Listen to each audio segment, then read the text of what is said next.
Good afternoon. ಎಲ್ಲ ಊಟ ಆಗಿದ್ಯಾ? ನಿದ್ದೆ ಬರ್ತಿಲ್ಲಲ್ಲ ಯಾರಿಗೂ? ಎಲ್ರು ಆಪ್ಷನಲ್ ಅಲ್ಲ, ಬೇರೆ ಯಾರು ಇಲ್ಲ ಅಲ್ಲ? Okay. So first 1 hour overview ಕೊಟ್ಬಿಡ್ತೀನಿ. ಸರ್ ಆಲ್ರೆಡಿ ಹೇಳಿರ್ತಾರೆ ನಿಮ್ಗೆ ಹೇಗೆ ಅಂತ ಪ್ರಿಪ್ರೇಷನ್ ಎಲ್ಲ. ಬಟ್ ನನ್ನ ಪರ್ಸ್ಪೆಕ್ಟಿವ್ ಅಂತ ಯಾವ ತರ ಸ್ಟ್ರಾಟಜಿ ಇರುತ್ತೆ, ಹೇಗೆ ಪ್ರಿಪ್ರೇಷನ್ ಮಾಡ್ಕೊಬೇಕಂತ. ನೆಕ್ಸ್ಟ್ 1 hour ಆದ್ಮೇಲೆ ಕರ್ನಾಟಕ ಸಾಂಸ್ಕೃತಿಕ ಚರಿತ್ರೆ ಶುರು ಮಾಡ್ತೀನಿ. ಆಯ್ತಾ? ಏನಾದ್ರೂ ಡೌಟ್ಸ್ ಇದ್ರೆ ಕೇಳಿ ಮಧ್ಯದಲ್ಲಿ, ಅರ್ಥ ಆಗ್ಲಿಲ್ಲ ಅಂದ್ರೆ. ಸೊ ಫಸ್ಟ್ ಬಂದ್ಬಿಟ್ಟು ಕನ್ನಡ ಸಾಹಿತ್ಯವೇ ಏಕೆ? ನೀವೆಲ್ಲ ಏನಕ್ಕೆ ಕನ್ನಡ ಸಾಹಿತ್ಯ ಅಂತ ತಗೊಂಡಿದ್ದೀರಾ? ಏನಕ್ಕೆ ತಗೊಂಡಿದ್ದೀರಾ? ಬೇರೆ ಆಪ್ಷನಲ್ಸ್ ಇತ್ತಲ್ಲ? ಎಷ್ಟಿದೆ ಆಪ್ಷನಲ್ಸ್ ಒಟ್ಟು? 48 ಇದೆ ಅಲ್ಲ? ಅದ್ರಲ್ಲಿ ಲ್ಯಾಂಗ್ವೇಜ್ ತೆಗೆದ್ರೆ 25 ಏನೋ ಇದೆ.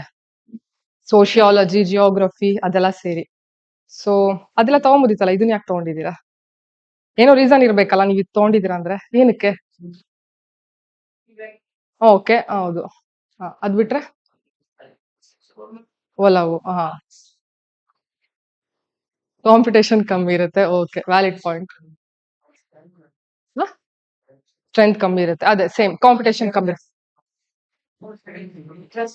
ಇಂಟ್ರೆಸ್ಟ್ ಅಂದ್ರೆ ನೀವು ಕನ್ನಡ ಬರೆಯೋರ್ ಸಂಖ್ಯೆ ಜಾಸ್ತಿ ಇದೆ ಅಂತನಾ? ಬರಿಬೋದು ಅಂತನಾ? ಇಂಗ್ಲಿಷ್ ಅಲ್ಲಿ ಕಷ್ಟ ಆಗುತ್ತೆ. ಕರೆಕ್ಟ್. ಬರಿಬೋದಲ್ಲ. ಆಮೇಲೆ ಕ್ವಶನ್ಸ್ ರಿಪೀಟ್ ಆಗುತ್ತಲ್ಲ, 70 to 80% ಕ್ವಶನ್ಸ್ ರಿಪೀಟ್ ಆಗುತ್ತಲ್ಲ ಪ್ರತಿ ವರ್ಷ. ನೋಡಿದ್ರಲ್ಲ ಪ್ರೀವಿಯಸ್ ಇಯರ್ ಕ್ವಶನ್ಸ್ ಎಲ್ಲ ರಿಪೀಟ್ ಆಗುತ್ತೆ. ನಿಮ್ಗೆ ಕರೆಂಟ್ ಅಫೇರ್ಸ್ ಎಲ್ಲ ಓದೋ ತಲೆನೋವು ಇರಲ್ಲ ಅಲ್ಲ ಇಲ್ಲಿ, ಅಲ್ವಾ?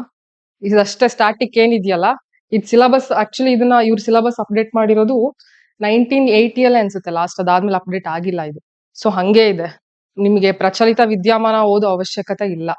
ಅದೊಂದು ಅಡ್ವಾಂಟೇಜು. ಇದೆಲ್ಲ ಬಿಟ್ಟು ನಾನ್ ಹೇಳೋದೇನಂದ್ರೆ, ಅವ್ರು ಹೇಳ್ದಂಗೆ ಸಾಹಿತ್ಯದ ಮೇಲೆ ಒಲವಿದ್ರೆ ನಿಮ್ಗೆ ಏನಾಗುತ್ತೆ ಅಂತ. ಸ್ಕೋರಿಂಗ್ ಓಕೆ, UPSC ಅಲ್ಲಿ ಹೌದು, ಎಸ್ಸೆ ಎಥಿಕ್ಸ್ ಆಪ್ಷನಲ್ ನಿಮ್ಮ ಸ್ಕೋರ್ ಅನ್ನ ಡಿಸೈಡ್ ಮಾಡುತ್ತೆ. ಅದ್ ಬಿಟ್ಟು ನಿಮ್ಗೆ ನೀವೇನಾದ್ರೂ ಸಾಹಿತ್ಯ ಆಸಕ್ತರಾಗಿದ್ರೆ ಏನೇನಾಗುತ್ತೆ ಅಂತ ಹೇಳ್ತೀನಿ ಅಷ್ಟೇನೆ. ಒಂದು, ನಿಮ್ಗೆ ಜೀವನ ನೋಡೋ ಪರ್ಸ್ಪೆಕ್ಟಿವ್ ಚೇಂಜ್ ಆಗುತ್ತೆ ಸಾಹಿತ್ಯ ಓದಿದ್ರೆ.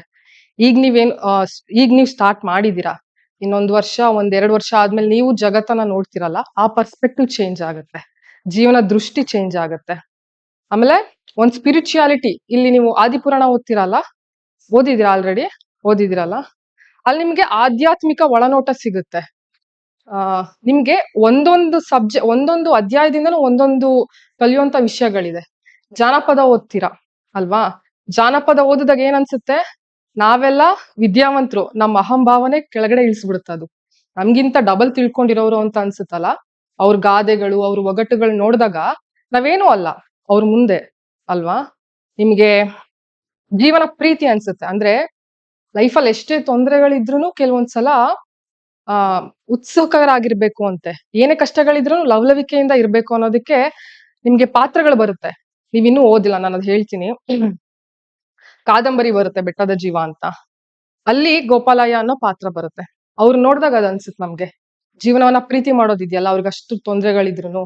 ಅಥವಾ ಸಣ್ಣ ಕಥೆಯಲ್ಲಿ ಮಾಸ್ತಿ ಅವರ ಸಣ್ಣ ಕಥೆಯಲ್ಲಿ ಒಂದ್ ಕ್ಯಾರೆಕ್ಟರ್ ಬರುತ್ತೆ, ಮಂಗಮ್ಮ ಅಂತ.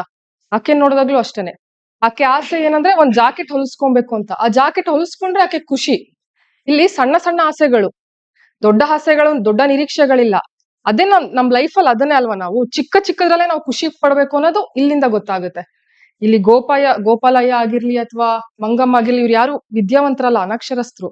ಬಟ್ ಅವರಿಂದ ನಾವು ತಿಳ್ಕೊಳ್ಳೋಂತ ತುಂಬಾ ಇದೆ. ಹಾಗಾಗಿ ನೀವು ಬೇರೆ ಸಬ್ಜೆಕ್ಟ್ಸ್ ತರ ಇದನ್ನ ಓದಕ್ ಆಗೋದಿಲ್ಲ. ಆಮೇಲೆ ಇನ್ನೊಂದೇನಾಗುತ್ತೆ, ಇಲ್ಲಿ ಓದೋ ವಿಧಾನ ಇದೆಯಲ್ಲ, ಎಥಿಕ್ಸ್ ಪೇಪರ್ ತರ ಇದೊಂದ್ ಸ್ವಲ್ಪ. ಬಟ್ ಎಥಿಕ್ಸ್ ಅಲ್ಲಿ ಏನಾಗುತ್ತೆ, ಡೈರೆಕ್ಟ್ ಆಗಿ ಹೇಳ್ತಾರೆ ನಿಮ್ಗೆ ಸರಿ ಯಾವ್ದು ತಪ್ಪು ಯಾವ್ದು ಅಂತ. ಇಲ್ಲಿ ಹಾಗಲ್ಲ, ಹೇಳ್ತಾರೆ, ಅದನ್ನ ನೀವೇ ಅರ್ಥ ಮಾಡ್ಕೊಬೇಕು. ಅಂದ್ರೆ ಇಲ್ಲ ನಾವ್ ಹೇಳ್ಕೊಡ್ತೀವಿ, ಇಲ್ಲ ಕೆಲವರು ವಿಮರ್ಶಕರು ಇರ್ತಾರೆ, ಕ್ರಿಟಿಕ್ಸ್ ಇರ್ತಾರೆ, ಅವ್ರು ಹೇಳ್ತಾರೆ. ಡೈರೆಕ್ಟ್ ಆಗಿ ನಿಮ್ಗೆ ಇದು ಸರಿ ಇದು ತಪ್ಪು ಅಂತ ಹೇಳೋದಿಲ್ಲ, ಅದ್ ನಿಮಗ್ ಬಿಟ್ಬಿಡ್ತಾರೆ. ನೀವ್ ಡಿಸೈಡ್ ಮಾಡ್ಬೇಕು, ಓದುಗರು ಡಿಸೈಡ್ ಮಾಡ್ಬೇಕಾಗತ್ತೆ ಸರಿ ತಪ್ಪು ಏನು ಅಂತ. ಅಥವಾ ತುಗ್ಲಕ್ ಅಂತ ಒಂದ್ ನಾಟಕ ಬರುತ್ತೆ, ಅಲ್ಲಿ ದ್ವಂದ್ವತೆ, ಆ ವ್ಯಕ್ತಿಗೆ ತುಗ್ಲಕ್ಕಿಗೆ ದ್ವಂದ್ವತೆ ಇರುತ್ತೆ, ಅಪರಿಪೂರ್ಣ ವ್ಯಕ್ತಿತ್ವ. ಅಂದ್ರೆ ಲೈಫಲ್ಲಿ ನಾವ್ ಯಾರು ಪರ್ಫೆಕ್ಟ್ ಅಲ್ಲ. ಇದಕ್ಕೂ ಮೊದ್ಲು ಈ ನವ್ಯ ಸಾಹಿತ್ಯ ಘಟ್ಟ ಅಂತ ಬರುತ್ತೆ, ಅದನ್ನು ಹೇಳ್ತೀನಿ. ಅದಕ್ಕೂ ಮೊದ್ಲು ಏನ್ ಮಾಡ್ತಾ ಇದ್ರು ನವೋದಯ ಕಾಲಘಟ್ಟದಲ್ಲಿ, ಆದರ್ಶವಾದಿತನ ಅಂತ, ಪರ್ಫೆಕ್ಷನ್ ಬಗ್ಗೆ, ನಾವು ಒಳ್ಳೆಯವರು, ನಾವು ಪರ್ಫೆಕ್ಟ್ ಆಗಿರ್ಬೇಕು, ಈ ತರ ಇರ್ತಿತ್ತು. ಬಟ್ ನವ್ಯ ಕಾಲಘಟ್ಟ ಬಂದಾಗ ಇಟ್ಸ್ ಓಕೆ, ನಮ್ಮಲ್ಲಿರೋ ನ್ಯೂನ್ಯತೆಗಳನ್ನ ನಾವು ಅಕ್ಸೆಪ್ಟ್ ಮಾಡ್ಕೊಳ್ಳೋಣ ಅನ್ನೋದನ್ನ ಹೇಳ್ಕೊಡ್ತಾರೆ. ಆಯ್ತಾ? ಸಣ್ಣ ಕಥೆಲೆ ಇನ್ನೊಂದು ಪಾತ್ರ ಬರುತ್ತೆ, ಯಶವಂತ ಚಿತ್ತಾಲರ ಸೆರೆ ಅಂತ. ಅಲ್ಲೇ ಒಡೆದಿರ ಅಂತ ಒಂದ್ ಕ್ಯಾರೆಕ್ಟರ್ ಬರುತ್ತೆ. ಆತನನ್ನ ನೋಡಿದಾಗ, ಅಥವಾ ಕ್ಲಿಪ್ ಜಾಯಿಂಟ್ ಅಂತ ಇನ್ನೊಂದ್ ಸಣ್ಣ ಕಥೆ ಇದೆ ಅನಂತಮೂರ್ತಿ ಅವ್ರದ್ದು, ಅಲ್ಲಿ ಕೇಶವ ಅನ್ನೋ ಪಾತ್ರ ಬರುತ್ತೆ. ಆತನನ್ನ ನೋಡಿದಾಗ, ಅವ್ರಗಳನ್ನೆಲ್ಲ ನೋಡಿದಾಗ ನಿಮಗೆ ಏನ್ ಅನ್ಸುತ್ತೆ ಅಂದ್ರೆ, ಅಯ್ಯೋ ಪರವಾಗಿಲ್ಲ, ನಾವೆಲ್ರೂ ಅಂದ್ರೆ ಎಲ್ರಲ್ಲೂ ಮಾನಸಿಕ ತುಮುಲಗಳು ಇರ್ತದೆ, ಅದನ್ನ ಅಕ್ಸೆಪ್ಟ್ ಮಾಡ್ಬೇಕು ಅಷ್ಟೇನೆ. ಅವ್ರ ಎಲಿಯನ್ಸ್ ಅಲ್ಲ, ಬೇರೆ ಗ್ರಹದಿಂದ ಬಂದಿಲ್ಲ ಅನ್ನೋದು, ಬದುಕು ಸ್ವೀಕಾರಾರ್ಹ ಅನ್ನೋದು ನಮ್ಗೆ ಇಲ್ಲಿ ಗೊತ್ತಾಗುತ್ತೆ ಸಾಹಿತ್ಯದಿಂದ. ಆಯ್ತಾ? ಇದಿಷ್ಟು ಸಾಹಿತ್ಯ ಏಕೆ ಓದ್ಬೇಕು. ಬರ್ತಾ ಇಲ್ಲಲ್ಲ?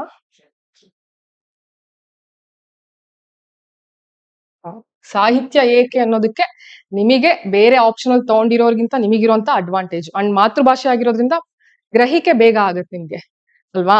ಸ್ವಲ್ಪ ಈಗ ಜಿಯೋಗ್ರಫಿಯಲ್ಲಿ ಈಸ್ಟರ್ಲೀಸ್ ಅಂದ್ರೆ ಏನು, ವೆಸ್ಟರ್ಲೀಸು, ಇದೆಲ್ಲ ಸ್ವಲ್ಪ ಓದೋದ್ ಸ್ವಲ್ಪ ತಲೆ ಎಕ್ಸ್ಟ್ರಾ ಎಫರ್ಟ್ ಹಾಕ್ಬೇಕಲ್ಲ ನಿಮ್ಗೆ ಅರ್ಥ ಮಾಡ್ಕೊಬೇಕಂದ್ರೆ.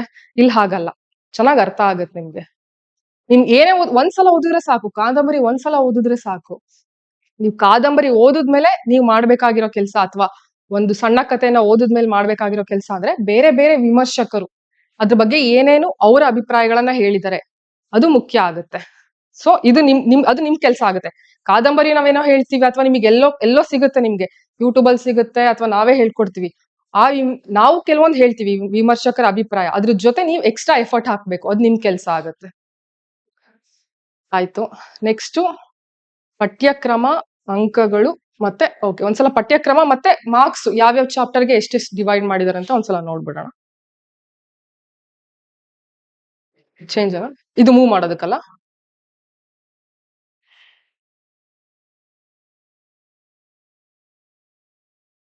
ಇದು ಜಾಸ್ತಿ ಝೂಮ್ ಆಗಿದೆ, ಅದು ಇಟ್ಸ್ ಓಕೆ. ಓಕೆ, ಪತ್ರಿಕೆ ಒಂದ್ರಲ್ಲಿ ನಿಮ್ಗೆ ಕನ್ನಡ ಭಾಷೆಯ ಚರಿತ್ರೆ ಅಂತ ಬರುತ್ತೆ. ಇದೆ ಆವರೇಜ್ ಎಷ್ಟು ಮಾರ್ಕ್ಸ್ ಬರ್ಬೋದು? ಯಾರಾದ್ರೂ ಅನಲೈಸ್ ಮಾಡಿದ್ರಾ ಲಾಸ್ಟ್ 3-4 ಇಯರ್ಸ್ ನ ನೋಡಿ, ಎಷ್ಟು ಒಂದ್ ಸಬ್ಜೆಕ್ಟ್ ಗೆ ಎಷ್ಟು ಬರುತ್ತೆ ಅಂತ? ಅದ್ ನೀವು ಮಾಡ್ಬೇಕು ಆಕ್ಚುಲಿ. ನಿಮ್ಗೆ ಅವಾಗ ಯಾವ ಸಬ್ಜೆಕ್ಟ್ ಯಾವ್ದು ಇಂಪಾರ್ಟೆನ್ಸ್ ಕೊಡ್ಬೇಕಂತ ಗೊತ್ತಾಗುತ್ತೆ. ಎಲ್ಲಾ ಸಬ್ಜೆಕ್ಟ್ಸ್ ನೀವು ಒಂದೇ ತರ ಟ್ರೀಟ್ ಮಾಡೋದಕ್ಕೆ ಆಗೋದಿಲ್ಲ. ಕೆಲವೊಂದಕ್ಕೆ ಜಾಸ್ತಿ ಓದ್ಬೇಕಾಗುತ್ತೆ, ಕೆಲವೊಂದಕ್ಕೆ ಕಮ್ಮಿ ಓದ್ಬೇಕಾಗುತ್ತೆ. ಇದಕ್ಕೆ ಆವರೇಜ್ ನಾನ್ ನೋಡ್ದಂಗೆ ಒಂದು 55 ಮಾರ್ಕ್ಸ್ ಬರುತ್ತೆ ನಿಮ್ಗೆ. 50 to 60 ಅಂತ ಅನ್ಕೊಳ್ಳಿ. ಪ್ರತಿ ವರ್ಷ ನಿಮಗೆ ಬರೋದು. ನಾನು 2021, 22, 23 ಇದಿಷ್ಟು ನಾನು ನೋಡಿದಾಗ ನಿಮಗೆ ಆವರೇಜ್ ಆಗಿ ಸಿಗೋದು 55 ಮಾರ್ಕ್ಸ್ ಬರುತ್ತೆ ಇದಕ್ಕೆ.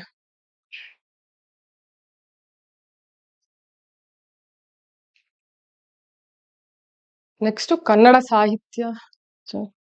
ಓಕೆ, ಇದು ಹಳೆಗನ್ನಡ ಸಾಹಿತ್ಯ ಅಲ್ಲ. ಹಳೆಗನ್ನಡ ಸಾಹಿತ್ಯ, ಹಳೆಗನ್ನಡ ಸಾಹಿತ್ಯ ಸುಮಾರು 100 ಅಂಕಗಳಿಗೆ ಬರುತ್ತೆ ನಿಮ್ಗೆ.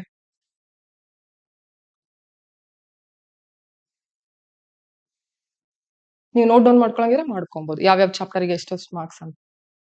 ಇದು 100 ಮಾರ್ಕ್ಸಿಗೆ ಬರುತ್ತೆ ಹಳೆಗನ್ನಡ ಸಾಹಿತ್ಯ. ಆವರೇಜ್ ಹೇಳ್ತಾ ಇರೋದು ನಾನು. ಆಧುನಿಕ ಕನ್ನಡ ಸಾಹಿತ್ಯ ಈ ಭಾಗದಲ್ಲಿ ಪತ್ರಿಕೆ ಒಂದ್ರಲ್ಲಿ ನಿಮಗೆ 50 ಮಾರ್ಕ್ಸಿಗೆ ಬರುತ್ತೆ. 50 ಅಥವಾ 40, 60 ಹಿಂಗ್ ವೇರಿ ಆಗುತ್ತೆ.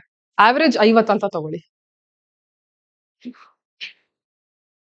ಕಾವ್ಯ ಮೀಮಾಂಸೆ ಮೊದ್ಲು ತುಂಬಾ ಕೇಳ್ತಾ ಇದ್ರು. ಅಂದ್ರೆ ಒಂದ್ 5 ವರ್ಷದ ಹಿಂದೆ ಹೋದಾಗ ನಿಮ್ಗೆ 70, 80, 90 ಹಿಂಗೆಲ್ಲ ಕೇಳ್ತಿದ್ರು. ಈಗ ನಾನು ಲಾಸ್ಟ್ 3 ಇಯರ್ಸ್ ನೋಡಿದಾಗ ಐ ಥಿಂಕ್ 60 ಮಾರ್ಕ್ಸಿಗೆ ಅಷ್ಟೇ ಇದೆ. ಕಾವ್ಯ ಮೀಮಾಂಸೆ 60 ಮಾರ್ಕ್ಸಿಗೆ ಅಷ್ಟೇ ಕೇಳಿದಾನೆ. ಕರ್ನಾಟಕ ಸಾಂಸ್ಕೃತಿಕ ನಾನು ಈ ಚಾಪ್ಟರ್ ನ ತಗೊಳ್ತಾ ಇದ್ದೀನಿ. ಇದರಿಂದ ನಿಮಗೆ ಸುಮಾರು 100 ಅಂಕಗಳು ಬರುತ್ತೆ. ಆಯ್ತಾ? ಈ ಪತ್ರಿಕೆಯಲ್ಲಿ, ಈ ಪತ್ರಿಕೆ ಒಂದ್ರಲ್ಲಿ ಜಾಸ್ತಿ ಅಂಕಗಳು, ಕಡಿಮೆ ಸಿಲಬಸ್ ಇಂದ ಜಾಸ್ತಿ ಅಂಕಗಳು ಕೇಳುವಂತಹ ಚಾಪ್ಟರ್ ಕರ್ನಾಟಕ ಸಾಂಸ್ಕೃತಿಕ ಚರಿತ್ರೆ. ಇದಕ್ಕೆ ನೀವು ಸಿದ್ಧ ಉತ್ತರಗಳು ಅಂದ್ರೆ ರೆಡಿಮೇಡ್ ಆನ್ಸರ್ಸ್ ನ ನೀವು ರೆಡಿ ಮಾಡಿ ಇಟ್ಕೊಂಡ್ಬಿಡ್ಬೇಕು. ಇಂಟ್ರೊಡಕ್ಷನ್, ಬಾಡಿ, ಕನ್ಕ್ಲೂಷನ್ ಎಲ್ಲದಕ್ಕೂ. ನಾನು ಯಾವ್ದಾವ್ದು ಇಂಪಾರ್ಟೆಂಟ್ ಚಾಪ್ಟರ್ಸ್ ಅಂತ ಅಲ್ಲ, ಯಾವ್ದಾವ್ದು ಇಂಪಾರ್ಟೆಂಟ್ ಟಾಪಿಕ್ಸ್ ಅಂತಾನು ಹೇಳ್ತೀನಿ. ಅದಕ್ಕೆ ಅದ್ ನೀವು ನೋಟ್ ಡೌನ್ ಮಾಡಿ ಇಟ್ಕೊಬೇಕು.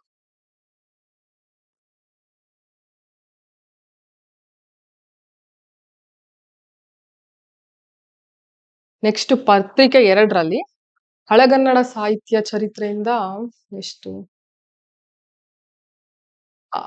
ಐ ಥಿಂಕ್ ಇದು 100 ಆಗಿದೆ ಅಲ್ಲ. ಇದು ಒಂದು 60 ಮಾರ್ಕ್ಸ್ ಅನ್ಸುತ್ತೆ. ಲಾಸ್ಟ್ ಇಯರ್ ನೋಡಿದಾಗ ಇದರಿಂದ 60 ಮಾರ್ಕ್ಸ್, ಆವರೇಜ್ 60 ಮಾರ್ಕ್ಸ್ ಬಂದಿದೆ ಲಾಸ್ಟ್ ಇಯರ್ ನೋಡಿದಾಗ. ಇದು ಭಾವಾರ್ಥವನ್ನು ಸೇರಿಸಿ ನಾನು ಹೇಳ್ತಾ ಇರೋದು. ನೆಕ್ಸ್ಟ್ ನಡುಗನ್ನಡ ಸಾಹಿತ್ಯ ಇದೆಯಲ್ಲ, ನಡುಗನ್ನಡ ಸಾಹಿತ್ಯದಿಂದ ಸುಮಾರು 140 ಮಾರ್ಕ್ಸ್ಗಳು ಬಂದಿದೆ. ಸೊ ಇಲ್ಲಿ ನಿಮಗೆ ಗೊತ್ತಾಗುತ್ತೆ ಇದಕ್ ನಾವು ಜಾಸ್ತಿ ಒತ್ತು ಕೊಡ್ಬೇಕು ಅಂತ.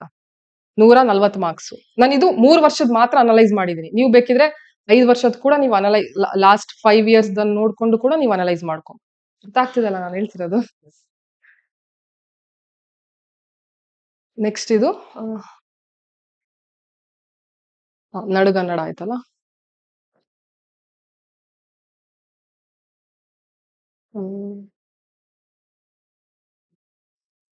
ಓಕೆ, ಈ ಸೆಕ್ಷನ್ ಅನ್ನು ಕೂಡ ನಾನು ತಗೊಳ್ತಾ ಇದ್ದೇನೆ. ನಿಮ್ಗೆ ಆಧುನಿಕ ಕನ್ನಡ ಸಾಹಿತ್ಯ ಸಂಪೂರ್ಣವಾಗಿ ತಗೊಳ್ತಾ ಇದ್ದೀನಿ. ಇದ್ರಿಂದ ಸುಮಾರು ನಿಮ್ಗೆ 150 ಅಂಕಗಳು ಬರುತ್ತೆ ಪ್ರಶ್ನೆಗಳು. 150 ಅಂಕಗಳಿಗೆ ಪ್ರಶ್ನೆಯನ್ನ ಕೇಳ್ತಾರೆ ಈ ಭಾಗದಿಂದ. ಇದ್ರಲ್ಲೂ ಮತ್ತೆ ಎಲ್ಲದಕ್ಕೂ ನೀವು ಈಕ್ವಲ್ ಇಂಪಾರ್ಟೆನ್ಸ್ ಕೊಡೋದಕ್ಕಾಗೋದಿಲ್ಲ. ಕೆಲವೊಂದಕ್ಕೆ ಜಾಸ್ತಿ ಕೊಡ್ಬೇಕು, ಆಯ್ತಾ, ಕೆಲವೊಂದಕ್ಕೆ ಕಮ್ಮಿ ಕೊಡ್ಬೇಕು.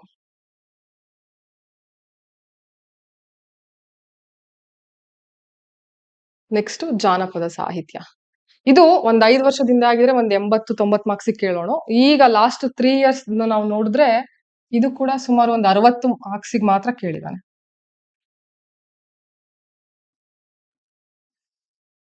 ಇದು 60 ಮಾರ್ಕ್ಸ್ ಗಿದೆ.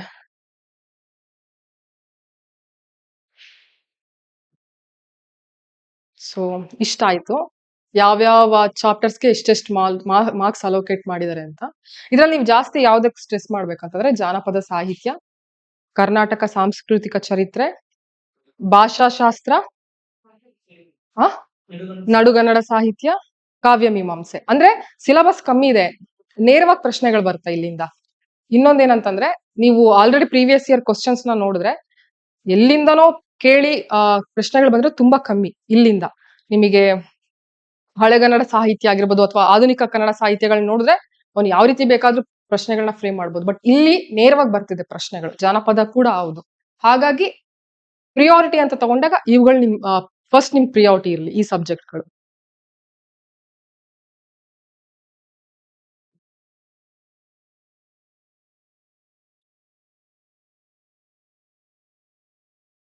ಓಕೆ, ಪಠ್ಯಕ್ರಮ ಆಯ್ತು. ಯಾವ್ದಕ್ಕೆ ಎಷ್ಟು ಮಾರ್ಕ್ಸ್ ಇದೆ ಅಂತಾನು ಆಯ್ತಲ್ಲ. ಪತ್ರಿಕೆ ಮತ್ತು 2ರ ನಡುವಿನ ವ್ಯತ್ಯಾಸ. ಪತ್ರಿಕೆ 1ರಲ್ಲಿ ಬರೆಯೋ ಉತ್ತರಗಳೇ ಆ ಫಾರ್ಮೆಟ್ ಅಲ್ಲೇ ನೀವು ಪತ್ರಿಕೆ 2ಕ್ಕೆ ಬರೆಯೋದಕ್ಕೆ ಆಗೋದಿಲ್ಲ. ಡಿಫ್ರೆನ್ಸ್ ಇದೆ. ಪತ್ರಿಕೆ 2ರಲ್ಲಿ ಏನ್ ಗೊತ್ತಾ, ನಿಮ್ಮ ಸ್ವಂತಿಕೆನ ಉಪಯೋಗಿಸ್ಕೊಬೇಕು. ಇದು ನಿಮ್ಗೆ ಅಡ್ವಾಂಟೇಜ್ ಆಗಿ ತಗೊಳ್ಳಿ. ಅಂದ್ರೆ ಪತ್ರಿಕೆ 1ರಲ್ಲಿ ನೀವು ಈಗ ಮಾರುಕಟ್ಟೆಯಲ್ಲಿ ಏನ್ ಬುಕ್ಸ್ ಇರುತ್ತಲ್ಲ ಅದನ್ನಷ್ಟೇ ನೋಡ್ ಬರೆದ್ರು ಒಂದ್ ಲೆವೆಲ್ಗೆ ಮಾರ್ಕ್ಸ್ ಅಂತೂ ಬರುತ್ತೆ. ಪತ್ರಿಕೆ 2ರಲ್ಲಿ ನೀವು ಈ ವರ್ಷ ಚೆನ್ನಾಗಿ ಬಂದಿದೆ ಅಥವಾ ಲಾಸ್ಟ್ ಇಯರ್ ಕೂಡ ಚೆನ್ನಾಗಿ ಬಂದಿದೆ. ಅದು ಮೊದಲೆಲ್ಲ ಪತ್ರಿಕೆ 2ರಲ್ಲಿ ಸ್ಕೋರ್ ಮಾಡೋದು ಕಷ್ಟ ಆಗ್ತಿತ್ತು. ಯಾಕೆಂದ್ರೆ ಅದನ್ನ ವಿಮರ್ಶಾತ್ಮಕವಾಗಿ ಬರಿಬೇಕಾಗತ್ತೆ, ವಿಶ್ಲೇಷಣಾತ್ಮಕವಾಗಿ ಬರಿಬೇಕಾಗತ್ತೆ. ಪತ್ರಿಕೆ 1 ಹೆಂಗೆ ಅಂತಾರ ನೀವು ಸ್ಕೂಲ್ಗಳಲ್ಲಿ ಓದಿರ್ತೀರಲ್ಲ, ಏನ್ ಕ್ವಶನ್ ಇರುತ್ತೋ ಅದಕ್ಕೆ ಆನ್ಸರ್ಸ್ ನ ಬರೆಯೋ ತರ ಇರುತ್ತೆ, ನೇರವಾಗಿರುತ್ತೆ. ಇಲ್ಲಿ ಹಂಗಲ್ಲ, ವಿಶ್ಲೇಷಿಸಿ ಅಂತ ಕೇಳ್ತಾರೆ, ಚರ್ಚಿಸಿ, ಈ ತರ ತುಂಬಾ ಕಾಂಪ್ಲಿಕೇಟೆಡ್ ಆಗಿರುತ್ತೆ. ಸೊ ನಿಮ್ಮ ಎಫರ್ಟ್ ಪತ್ರಿಕೆ 2ಕ್ಕೂ ಇರ್ಲಿ. ಪತ್ರಿಕೆ 1 ಎಲ್ರು ಆವರೇಜ್ ಆಗಿ ಸ್ಕೋರ್ ಮಾಡ್ತಾರೆ. ಪತ್ರಿಕೆ 2ರಲ್ಲಿ ನೀವು ಎಫರ್ಟ್ ಹಾಕಿದ್ರೆ ಸ್ಕೋರ್ ಚೆನ್ನಾಗಿ ಬರುತ್ತೆ. ನೀವು ಈ ವರ್ಷದ ನೀವು ಸ್ಕೋರ್ ನೋಡಿದ್ರೆ ಈ ವರ್ಷ ಆಕ್ಚುಲಿ ಚೆನ್ನಾಗಿ ಬಂದಿದೆ. ಪತ್ರಿಕೆ 2ರಲ್ಲಿ ಈ ವರ್ಷ ಸ್ಕೋರ್ ಬಂದು ನೋಡಿದ್ರೆ ಫಸ್ಟ್ ಹೈಯೆಸ್ಟ್ ಬಂದಿರೋರ್ದು ಮಾರ್ಕ್ಸ್ ಬಂದ್ಬಿಟ್ಟು 278 ಅವ್ರದ್ದು ಫಸ್ಟ್ ಹೈಯೆಸ್ಟ್ ಬಂದಿದ್ದಾರೆ. ರ್ಯಾಂಕ್ 777 ಅವರು. ಇವರ ಪತ್ರಿಕೆ 1 ಬಂದ್ಬಿಟ್ಟು 128, ಪತ್ರಿಕೆ 2 ಬಂದ್ಬಿಟ್ಟು 150. ನೀವಿಲ್ಲೇ ನೋಡ್ಬೋದು ಅವ್ರದ್ದು 150 ಇದೆ. ಅಂದ್ರೆ ಈ 150 ಸ್ಕೋರ್ ಮಾಡಕ್ ಅದೆಷ್ಟು ಎಫರ್ಟ್ ಹಾಕ್ಬೇಕನ್ನ ನಿಮಗೆ ಗೊತ್ತಾಗುತ್ತೆ ನೀವು ಓದ್ತಾ ಹೋದಾಗ. ಹಾಗಾಗಿ ನೆಕ್ಸ್ಟ್ ಸೆಕೆಂಡ್ ಬಂದಿರೋರ್ದು 137, 136 ಏನೋ ಇದೆ, 1 ಮಾರ್ಕ್ಸ್ ಡಿಫ್ರೆನ್ಸ್ ಇದೆ. ಥರ್ಡ್ ಬಂದಿರೋರ್ದು 120. ಇದು ನಾನು ಕನ್ನಡದಲ್ಲಿ ಮಾತ್ರ ಹೇಳ್ತಾ ಇರೋದು, ಓವರ್ ಆಲ್ ತಗೊಂತೀನಿ. ಕನ್ನಡ ಲಿಟ್ರೇಚರ್ ಅಲ್ಲಿ ಹೈಯೆಸ್ಟ್ ಬಂದಿರೋದು ಅಷ್ಟೇ ಹೇಳ್ತೀನಿ. 128 ಪೇಪರ್ 1 ಬಂದಿದೆ, ಥರ್ಡ್ ಹೈಯೆಸ್ಟ್ ಬಂದಿರೋದು. 142 ಪೇಪರ್ 2 ಅಲ್ಲಿ ಬಂದಿದೆ. ಆಯ್ತಾ, ನೆಕ್ಸ್ಟ್ ಥರ್ಡ್ ಆಯ್ತಲ್ಲ. ಫೋರ್ತ್ ಬಂದಿರೋದು 128 ಪೇಪರ್ 1 ಆದ್ರೆ 141 ಏನೋ ಇದೆ ಇವ್ರದ್ದು. 141 ಏನೋ ಇದೆ. ಸೊ ನೀವೆಲ್ಲ ಅಬ್ಸರ್ವ್ ಮಾಡಿದಾಗ ಇತ್ತೀಚೆಗೆ ಪೇಪರ್ 2 ಅಲ್ಲಿ ಕೂಡ ಸ್ಕೋರ್ ಆಗ್ತಾ ಇದೆ. ಇದಕ್ಕೇನಾಗುತ್ತೆ, ನಿಮ್ ಸ್ವಂತಿಕೆ ಬೇಕಾಗುತ್ತೆ. ನೀವು ಈ ಪತ್ರಿಕೆ 1ರಲ್ಲಿ ಇನೋವೇಷನ್ ಇರಬೇಕು, ಕ್ರಿಯೇಟಿವಿಟಿ ಇರಬೇಕು. ಇಲ್ಲ ಅಂತಂದ್ರೆ ಮೌಲ್ಯಮಾಪಕ ಇರ್ತನಲ್ಲ, ಯಾವ್ದೋ ಮಾರ್ಕೆಟ್ ಅಲ್ಲಿ ಯಾವ್ದೋ ಒಂದ್ ನೋಟ್ಸ್ ತಗೊಂಡಿದ್ದಾರೆ, ಅದನ್ನೇ ಓದ್ತಿ ಅವ್ರು ಎಷ್ಟು ಪೇಪರ್ಗಳನ್ನ ನೋಡಿರ್ತಾರೆ ಅಂದ್ರೆ ಅವ್ರಿಗೆ ಸೋರ್ಸ್ ಕೂಡ ಗೊತ್ತಿರುತ್ತೆ, ಯಾವ ಸೋರ್ಸ್ ಇಂದ ಬರ್ದಿದ್ದಾರೆ ಅಂತ. ಸೊ ನಿಮ್ಮ ಸ್ವಂತಿಕೆಯನ್ನ ತೋರ್ಸೋದಕ್ಕೆ ಆಪರ್ಚುನಿಟಿ ಜಾಸ್ತಿ ಇರೋದು ಪತ್ರಿಕೆ 2ರಲ್ಲಿ. ಹಾಗಾಗಿ ಎಕ್ಸ್ಟ್ರಾ ಎಫರ್ಟ್ ಪತ್ರಿಕೆ 2ರಲ್ಲಿ ಇರ್ಲಿ ನಿಮ್ಗೆ.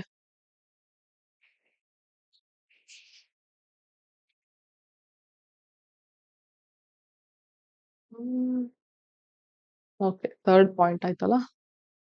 ಇನ್ನು ನೋಟ್ಸ್ ಮಾಡ್ಕೊಳ್ಳೋದು ಹೇಗೆ ಅಂತ ತುಂಬಾ ಜನಕ್ಕೆ ಕನ್ಫ್ಯೂಷನ್ ಇರೋದೇ ಹೀಗೆ. ನೀವು GS 1 to 3ಗೆಲ್ಲ ಯೂಟ್ಯೂಬ್ ಅಲ್ಲೇ ಗೈಡೆನ್ಸ್ ಸಿಕ್ಬಿಡುತ್ತಲ್ಲ, ಎಷ್ಟೊಂದ್ ಜನ ಇದರ ನೋಟ್ಸ್ ಹೆಂಗ್ ಮಾಡ್ಕೊಬೇಕು ಏನು ಅಂತ. ಇದು ನನ್ನ ಪರ್ಸ್ಪೆಕ್ಟಿವ್ ಅಲ್ಲಿ ನಾನು ಹೇಗ್ ನೋಟ್ಸ್ ಮಾಡ್ಕೊಂಡಿದೀನಿ ಅಂತ. ಅಂಡ್ ನೀವು ಇದನ್ನ ಅಂತಿಮ ಅಂತ ನಾನು ಹೇಳ್ತಾ ಇಲ್ಲ, ಒಂದ್ ಐಡಿಯಾ ಸಿಗ್ಬೋದು. ನಾನ್ ಮಾಡ್ಕೊಂಡಿರೋ ನೋಟ್ಸ್ ಅನ್ನ ನಿಮಗೆ ತೋರಿಸಿದ್ರೆ ನಿಮ್ಗೆ ಒಂದು ಐಡಿಯಾ ಸಿಗ್ಬೋದು. ಹಾಗಾಗಿ ಕೆಲವೊಂದು ಸ್ಯಾಂಪಲ್ ಅಷ್ಟೇ ತೋರಿಸ್ತಾ ಇದೀನಿ ನಾನು ನಿಮ್ಗೆ ಹೇಗ್ ನೋಟ್ಸ್ ಮಾಡ್ಕೊಳ್ಳೋದು ಅಂತ.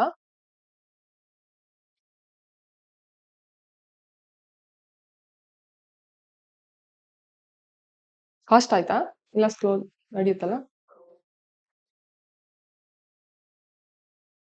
ಓಕೆ, ಇದ್ ನೀವು ನೋಡಿದ್ರೆ ಇದು ನಾನು ಭಾಷಾಶಾಸ್ತ್ರಕ್ಕೆ ಮಾಡ್ಕೊಂಡಿರೋದು. ಇದು ಮೊದಲನೇ ಚಾಪ್ಟರ್ ಅಲ್ವಾ. ಭಾಷಾಶಾಸ್ತ್ರಕ್ಕೆ ಏನ್ ಮಾಡಿದ್ದೆ ನಾನು, ನಿಮಗಿದು ಸಿಲೆಬಸ್ ಅಲ್ಲೇ ಸಿಗುತ್ತೆ ಇದ್ರಲ್ಲಿ ಏನೇನ್ ಬರುತ್ತೆ, ಸಬ್ ಟಾಪಿಕ್ಸ್ ಎಲ್ಲ ಏನೇನಿದೆ ಅಂತ. ಬಟ್ ಪ್ರತಿ ಸಲ ನಾವು ಸಿಲೆಬಸ್ ನ ತೆಗೆದ್ಬಿಟ್ಟು ಏನೇನಿದೆ ಅಂತ ನೋಡ್ಕೊಳ್ಳೋ ತಲೆನೋವೆಲ್ಲ ಬೇಡ. ಒಂದ್ಸಲ ಏನ್ ಮಾಡಿ, ನೀವ್ ಆ ನೋಟ್ಸ್ ಮಾಡ್ಕೊಳ್ತಿದ್ರ ಅಂದ್ರೆ ಅದ್ರ ಪಕ್ಕದಲ್ಲೇ ಇನ್ನೊಂದ್ಸಲ ಬರ್ಕೊಳ್ಳಿ, ಏನಾಗೋದಿಲ್ಲ, ಏನೇನ್ ಟಾಪಿಕ್ಸ್ ಬರುತ್ತೆ ಅಂತ. ಆಯ್ತಾ, ನಾನ್ ಹಂಗ್ ಏನೇನ್ ಟಾಪಿಕ್ಸ್ ಬರುತ್ತೆ ಅಂತ ಫಸ್ಟ್ ಕವರ್ ಮಾಡಿದೀನಿ. ಅದಾದ ನಂತರ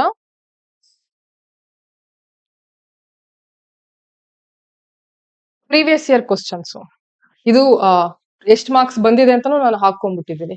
ನೆಕ್ಸ್ಟ್ ಏನಾಗುತ್ತೆ, ಪ್ರೀವಿಯಸ್ ಇಯರ್ ಕ್ವಶನ್ಸ್ ಒಟ್ಟು 18 ಪ್ರಶ್ನೆಗಳಿದೆ. ಮತ್ತೆ ಅಪ್ಡೇಟೆಡ್ ಕೂಡ ಇಲ್ಲ ಇದೆ. ಅಪ್ಡೇಟೆಡ್ ಇದ್ರೆ ಅದನ್ನು ನೀವು ಮಾಡ್ಕೊಬೇಕು. ನೆಕ್ಸ್ಟ್ ಪ್ರತಿ ವರ್ಷ ಆಡ್ ಆಗುತ್ತಲ್ಲ, ಸೊ ಹೀಗೆ ಅದನ್ನು ಆ ಚಾಪ್ಟರ್ ನೀವು ಯಾವ್ದು ನೋಟ್ಸ್ ಮಾಡ್ಕೊಂತಿದ್ರಲ್ಲ ಅದಕ್ಕೂ ಮೊದ್ಲೇನೆ ಹಾಕೊಂಬಿಡಿ. ಪ್ರೀವಿಯಸ್ ಇಯರ್ ಕ್ವಶನ್ಸ್ ಅಲ್ಲೇ ಬರ್ಕೊಂಬಿಡಿ. ನೀವು ಪ್ರತಿ ಸಲ ಸಿಲೆಬಸ್ ತೆಗೆದು ಪ್ರೀವಿಯಸ್ ಇಯರ್ ಕ್ವಶನ್ಸ್ ನ ತೆಗೆದು ನೋಡೋದಕ್ಕಿಲ್ಲ, ಎಲ್ಲ ಒಂದೇ ಕಡೆ ಇರಬೇಕು. ಅಂದ್ರೆ ನೀವು ಮೇನ್ಸ್ ಗೆ ಬರಿತಿದ್ರ, ಪ್ರಿಪೇರ್ ಆಗ್ತೀರಾ, ಮೇನ್ಸ್ ಗೆ ನೀವು ಬರಿತಾ ಇದ್ದೀರಾ ಅಂತಂದ್ರೆ ಒಂದಷ್ಟೇ ನಿಮ್ಮ ಹತ್ರ ನೋಟ್ಸ್ ಇರ್ಬೇಕು. ಕನ್ನಡ ಆಪ್ಷನಲ್ಸ್ಗೆ ಒಂದಷ್ಟೇ ಇನ್ ದ ಸೆನ್ಸ್ ಒಂದು ಸೋರ್ಸ್ ಅಷ್ಟೇ ಇರ್ಬೇಕು ನಿಮ್ಮ ಹತ್ರ. ಮಲ್ಟಿಪಲ್ ಬುಕ್ಸ್ ಇರ್ಬೋದು ಇದಕ್ಕೆ. ನೀವ್ ಈ ತರ ಮಾಡ್ಕೊಂಡ್ರೆ ನಿಮಗೆ ಒಂದ್ 4-5 ಬುಕ್ಸ್ ಆಗ್ಬೋದು ನಿಮ್ದೇ ಕೈ ಬರಹದಲ್ಲಿ ಬರ್ಕೊಂಡ್ರೆ. ಬಟ್ ಒಂದಷ್ಟೇ ರೆಫರ್ ಮಾಡ್ಬೇಕಾಗುತ್ತೆ. ಎಲ್ಲಾ ಬುಕ್ಸ್ ಅನ್ನ ರೆಫರ್ ಮಾಡ್ಬಿಟ್ಟು ನಿಮ್ದಷ್ಟೇ ಒಂದಿರ್ಬೇಕು. ಹಾಗ್ ಮಾಡ್ಕೊಂಡಾಗ ಏನಾಗ್ ಗೊತ್ತಾ, ನೀವು ಎಕ್ಸಾಮ್ ಹಿಂದಿನ ದಿನ ರಿವೈಸ್ ಮಾಡಕ್ಕೆ, ಎಕ್ಸಾಮ್ ಹಿಂದಿನ ದಿನ ಅಂತಾನೆ ಅಲ್ಲ, ತುಂಬಾ ಸಲ ರಿವೈಸ್ ಮಾಡ್ಬೋದು. ಒಂದಷ್ಟೇ ಸೋರ್ಸ್ ಇಟ್ಕೊಳ್ಳಿ. ನೀವು ಯಾವ್ದೇ ಬುಕ್ ಇಂದ ಓದ್ತಿರಲ್ಲ ಅದನ್ನ ತಗೊಂಬಂದ್ ಇಲ್ಲೇ ಹಾಕ್ಬೇಕು ನೀವು, ಮತ್ತೆ ಬೇರೆ ಎಲ್ಲೂ ಮಾಡೋ ಹಾಗಿಲ್ಲ. ಇದ್ ನಾನ್ ಅಡ್ವೈಸ್ ಮಾಡೋದೇನಂದ್ರೆ ಇದಕ್ಕೊಂದಕ್ಕೆ ಅಲ್ಲ, ಬೇರೆ ಸಬ್ಜೆಕ್ಟ್ಸ್ ಗಳಲ್ಲೂ ನೀವು ಇದನ್ನ ಅಪ್ಲೈ ಮಾಡ್ಕೊಬಹುದು. GS 4 ಅಲ್ಲೂ ಕೂಡ ಇದು ಅಪ್ಲೈ ಮಾಡ್ಕೊಬಹುದು. ನಾನು ಎಥಿಕ್ಸ್ ಅಲ್ಲಿ ಈ ತರಾನೇ ಮಾಡಿದ್ದೆ. KAS ಬರ್ದಾಗ ನನ್ನ ಪ್ರಕಾರ ಅದು ನನ್ಗೆ ಒಳ್ಳೆ ಸ್ಕೋರ್ ಬಂದಿದ್ದು ಅದಕ್ಕೆ ಅನ್ಸುತ್ತೆ. ಒಂದ್ ಸೋರ್ಸ್ ಇರ್ಲಿ, ಮಲ್ಟಿಪಲ್ ಟೈಮ್ ರಿವೈಸ್ ಮಾಡ್ಬೇಕು. ನೀವು ಏನೇ ಬುಕ್ಸ್ ಓದ್ತಿರಲ್ಲ, ಕೊನೆಗೆ ಆ ಬುಕ್ಸ್ ಇಂದ ಏನ್ ಪಾಯಿಂಟ್ ಮಾಡ್ಕೊಂತಿರಲ್ಲ, ಅಂಶಗಳನ್ನೆಲ್ಲ ನೋಟ್ ಡೌನ್ ಮಾಡ್ಕೊಂತಿರಲ್ಲ, ಅದೆಲ್ಲ ಒಂದೇ ಕಡೆ ಇರ್ಲಿ. ಸೊ ಒಂದು ಚಾಪ್ಟರ್ ಆದ್ಮೇಲೆ ಎಕ್ಸ್ಟ್ರಾ ಒಂದ್ 3-4 ಪೇಜ್ ಗ್ಯಾಪ್ ಅನ್ನ ಬಿಟ್ಟಿರಿ. ನೆಕ್ಸ್ಟ್ ಏನಾದ್ರು ನಿಮ್ಗೆ ಎಕ್ಸ್ಟ್ರಾ ಇನ್ಫಾರ್ಮೇಶನ್ ಸಿಕ್ಕಿದ್ರೆ ಅಪ್ಡೇಟ್ ಮಾಡ್ಕೊಳ್ಳೋದಕ್ಕೆ ಅಂತ.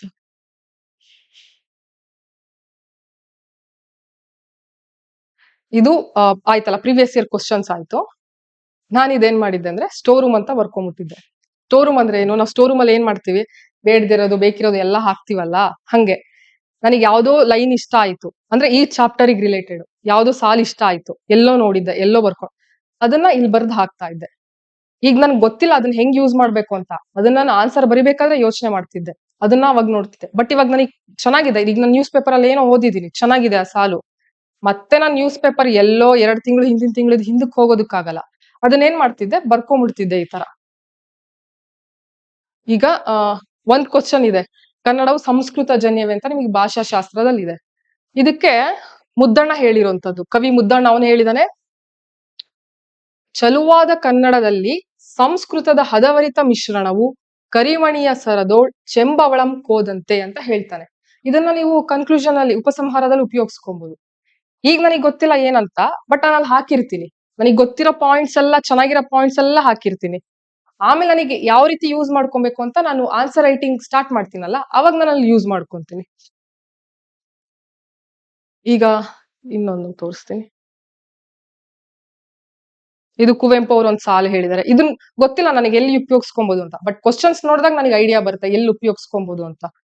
ಸಾಯುತ್ತಿದೆ ನಿಮ್ಮ ನುಡಿ ಓ ಕನ್ನಡ ಕಂದರಿರ, ಹೊರ ನುಡಿಯ ಹೊರೆಯಿಂದ ಕುಸಿದು ಕುಗ್ಗಿ, ರಾಜ ನುಡಿಯೊಂದು ರಾಷ್ಟ್ರ ನುಡಿಯೊಂದು ದೇವ ನುಡಿಯೊಂದು ಹತ್ತಿ ಜುಗ್ಗಿ ಅಂತೇನೋ ಇದೆ. ಹಿಂಗೆ ನೀವ್ ಆಮೇಲೆ ಹೇಗೆ ಉಪಯೋಗಿಸ್ಕೊಬೇಕು ಅನ್ನೋದು ನಿಮಗ್ ಬಿಟ್ಟಿದ್ದು. ಇದಾದ್ಮೇಲೆ ನಾನು ಅಲ್ಲಿ ತೋರ್ಸಿದ್ನಲ್ಲ 19 ಪ್ರಶ್ನೆಗಳೇನೋ ಇದು, ಅದೆಲ್ಲದಕ್ಕೂ ನಾನು ಆನ್ಸರ್ಸ್ ಅನ್ನ ಬರ್ಕೊಂಡಿದ್ದೆ with introduction, body, conclusion proper ಆಗಿ.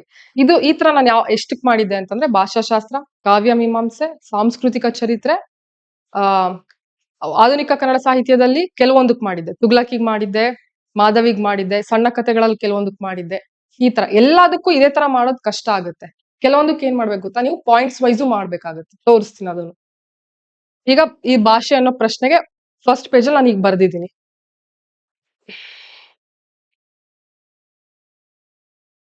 ಇದು ಕನ್ಕ್ಲೂಷನ್ ಆಯ್ತು. ಈಗ ಅದೇ ತರ ದಲಿತ ಬಂಡಾಯ ಮಾಡ್ಕೊಂಡಿದ್ದೆ. ಇದಕ್ಕೆ ಪ್ರೀವಿಯಸ್ ಇಯರ್ ಕ್ವಶನ್ಸ್ ಅನ್ನ ಬರ್ಕೊಂಡಿದ್ದೆ. ಕೆಲವೊಂದ್ಸಲ ಏನಾಗುತ್ತೆ ಗೊತ್ತಾ, ಪ್ರೀವಿಯಸ್ ಇಯರ್ ಕ್ವಶನ್ಸ್ ರಿಪೀಟ್ ಆಗುತ್ತೆ. ಅಳಿಯಲ್ಲ ಮಗಳು ಗಂಡ ಅಂತಾರಲ್ಲ ಹಂಗೆ. ಅದೇ ಪ್ರಶ್ನೆ ಒಂಚೂರು ತಿರುಚಿ ಕೇಳಿರ್ತಾನೆ, ಅವಾಗ ನೀವು ಅದನ್ನೇ ಬರೆಯೋ ಅವಶ್ಯಕತೆ ಇಲ್ಲ, ಅದೇ ಇರುತ್ತೆ. ಅದನ್ನು ತೋರಿಸ್ತೀನಿ ಯಾವ ತರ ಅಂತ.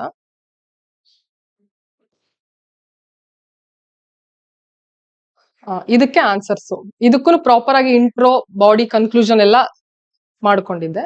ಈ ಗ್ರಾಮ ಧಾನ್ಯ ಚರಿತ್ರೆ ಬಂತು ನೋಡಿ, ಇದಕ್ ನಾನು ಪಾಯಿಂಟ್ ವೈಸ್ ಮಾಡ್ಕೊಂಡಿದ್ದೆ. ಇದಕ್ಕೆ ನಾನು ಏನ್ ಮಾಡಿದ್ದೆ, ಬೇರೆ ಬೇರೆ ಬುಕ್ಸ್ ಎಲ್ಲ ರೆಫರ್ ಮಾಡಿ ಅದರಿಂದ ನೋಟ್ಸ್ ಅನ್ನ ಮಾಡ್ಕೊಂಡು, ಡಿ.ಕೆ. ಬಾಲಾಜಿ ಸರ್ ನೋಟ್ಸ್ ಇಂದ ಸಿಗುವಂತದ್ದು ಎಲ್ಲಾದ್ರಿಂದನೂ ನಂದೇ ಒಂದು ನೋಟ್ಸ್ ಪಾಯಿಂಟ್ ವೈಸ್ ಅಲ್ಲಿ ನೋಟ್ಸ್ ಮಾಡ್ಕೊಂಡಿದ್ದೆ ಇದಕ್ಕೆ. ಅದೇ ನಾನು ಹೇಳಿದ್ದು, ಎಲ್ಲದಕ್ಕೂ ಅವಶ್ಯಕತೆ ಇಲ್ಲ ನಿಮ್ಗೆ ಆ ಫಾರ್ಮೆಟ್ ಅಲ್ಲೇ ಬರೆಯುವಂತದ್ದು.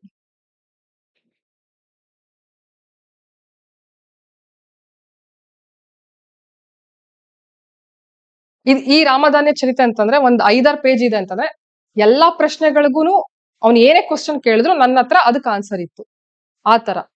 ಇದು ಎಷ್ಟ್ ಪೇಜ್ ಇದೆ ಅಂತ ಮರ್ತೋಗಿದೆ ನನಗೆ, ಎಷ್ಟು ಎಕ್ಸಾಕ್ಟ್ ಪೇಜ್ ಮಾಡಿದೀನಿ ಅಂತ. ಬಟ್ ಅವ್ರು ಏನೇ ಪ್ರಶ್ನೆ ಅದ್ರ ಸಂಬಂಧಿತ ಏನೇ ಪ್ರಶ್ನೆ ಕೇಳಿದ್ರು ಆ ನೋಟ್ಸ್ ಅಲ್ಲೇ ನನಗೆ ಆನ್ಸರ್ ಇತ್ತು. ಅದರಿಂದನೇ ನಾನು ಬರಿಬಹುದಾಗಿತ್ತು. ಮತ್ತೆ ನಾನು ಯಾವ್ದೋ ಸೋರ್ಸ್ ನ ರೆಫರ್ ಮಾಡೋ ಅವಶ್ಯಕತೆ ಇರಲಿಲ್ಲ.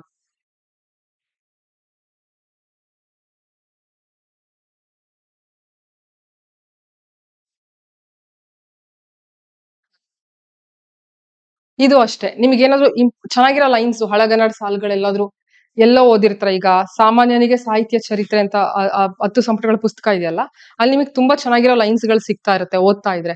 ಅದನ್ನೆಲ್ಲ ಒಂದ್ ಶೀಟ್ ಅಲ್ಲಿ ಅಥವಾ ಯಾವ್ದು ಒಂದು ಸ್ಟ್ಯಾಂಡರ್ಡ್ ಬುಕ್ ಅನ್ನ ಮೇಂಟೈನ್ ಮಾಡಿ ಅದ್ರಲ್ಲೇ ನೋಟ್ ಡೌನ್ ಮಾಡ್ಕೊಂತ ಹೋಗಿ. ಮತ್ ನೀವ್ A4 ಶೀಟ್ ಅಲ್ಲಿ ಬರ್ಕೊಂಡ್ಬಿಟ್ರೆ ಎಲ್ಲೋ ಹಾಕ್ತೀರಾ. ಎಲ್ಲ ಒಂದೇ ಕಡೆ ಇರ್ಲಿ. ಈಗ ಹಳೆಗನ್ನಡ ಸಾಲುಗಳು ಅಂತ ಬಂದ್ರೆ ಹಳೆಗನ್ನಡ ಸಾಲುಗಳಿಗೆ ಒಂದಿರ್ಲಿ ಆ ತರ. ಈಗ ನಾನು ಹಳೆಗನ್ನಡ ಸಾಲುಗಳಿಗೆ ಒಂದು ಮಾಡ್ಕೊಂಡ್ಬಿಟ್ಟಿದ್ದೆ. ಅದನ್ನ ಹೆಂಗೆ ಅಂದ್ರೆ ನೀವು ಕಂಠಪಾಠ ಮಾಡ್ಕೊಂಡ್ಬಿಡ್ಬೇಕು. ನೀವ್ ಎಕ್ಸಾಮ್ ಅಲ್ಲಿ ಹಳೆಗನ್ನಡ ಸಾಲುಗಳನ್ನ ಉಪಯೋಗ ಮಾಡ್ಕೊಂಡ್ರೆ ಮಾರ್ಕ್ಸ್ ಜಾಸ್ತಿ ಬರುತ್ತೆ. ಹಾಗಾಗಿ ಒಂದು 10-15 ಹಳೆಗನ್ನಡ ಸಾಲುಗಳನ್ನ ನೀವು ರೆಡಿ ಮಾಡಿ ಇಟ್ಕೊಂಡ್ಬಿಟ್ರೆ ಸ್ಕೋರ್ ಚೆನ್ನಾಗಾಗುತ್ತೆ.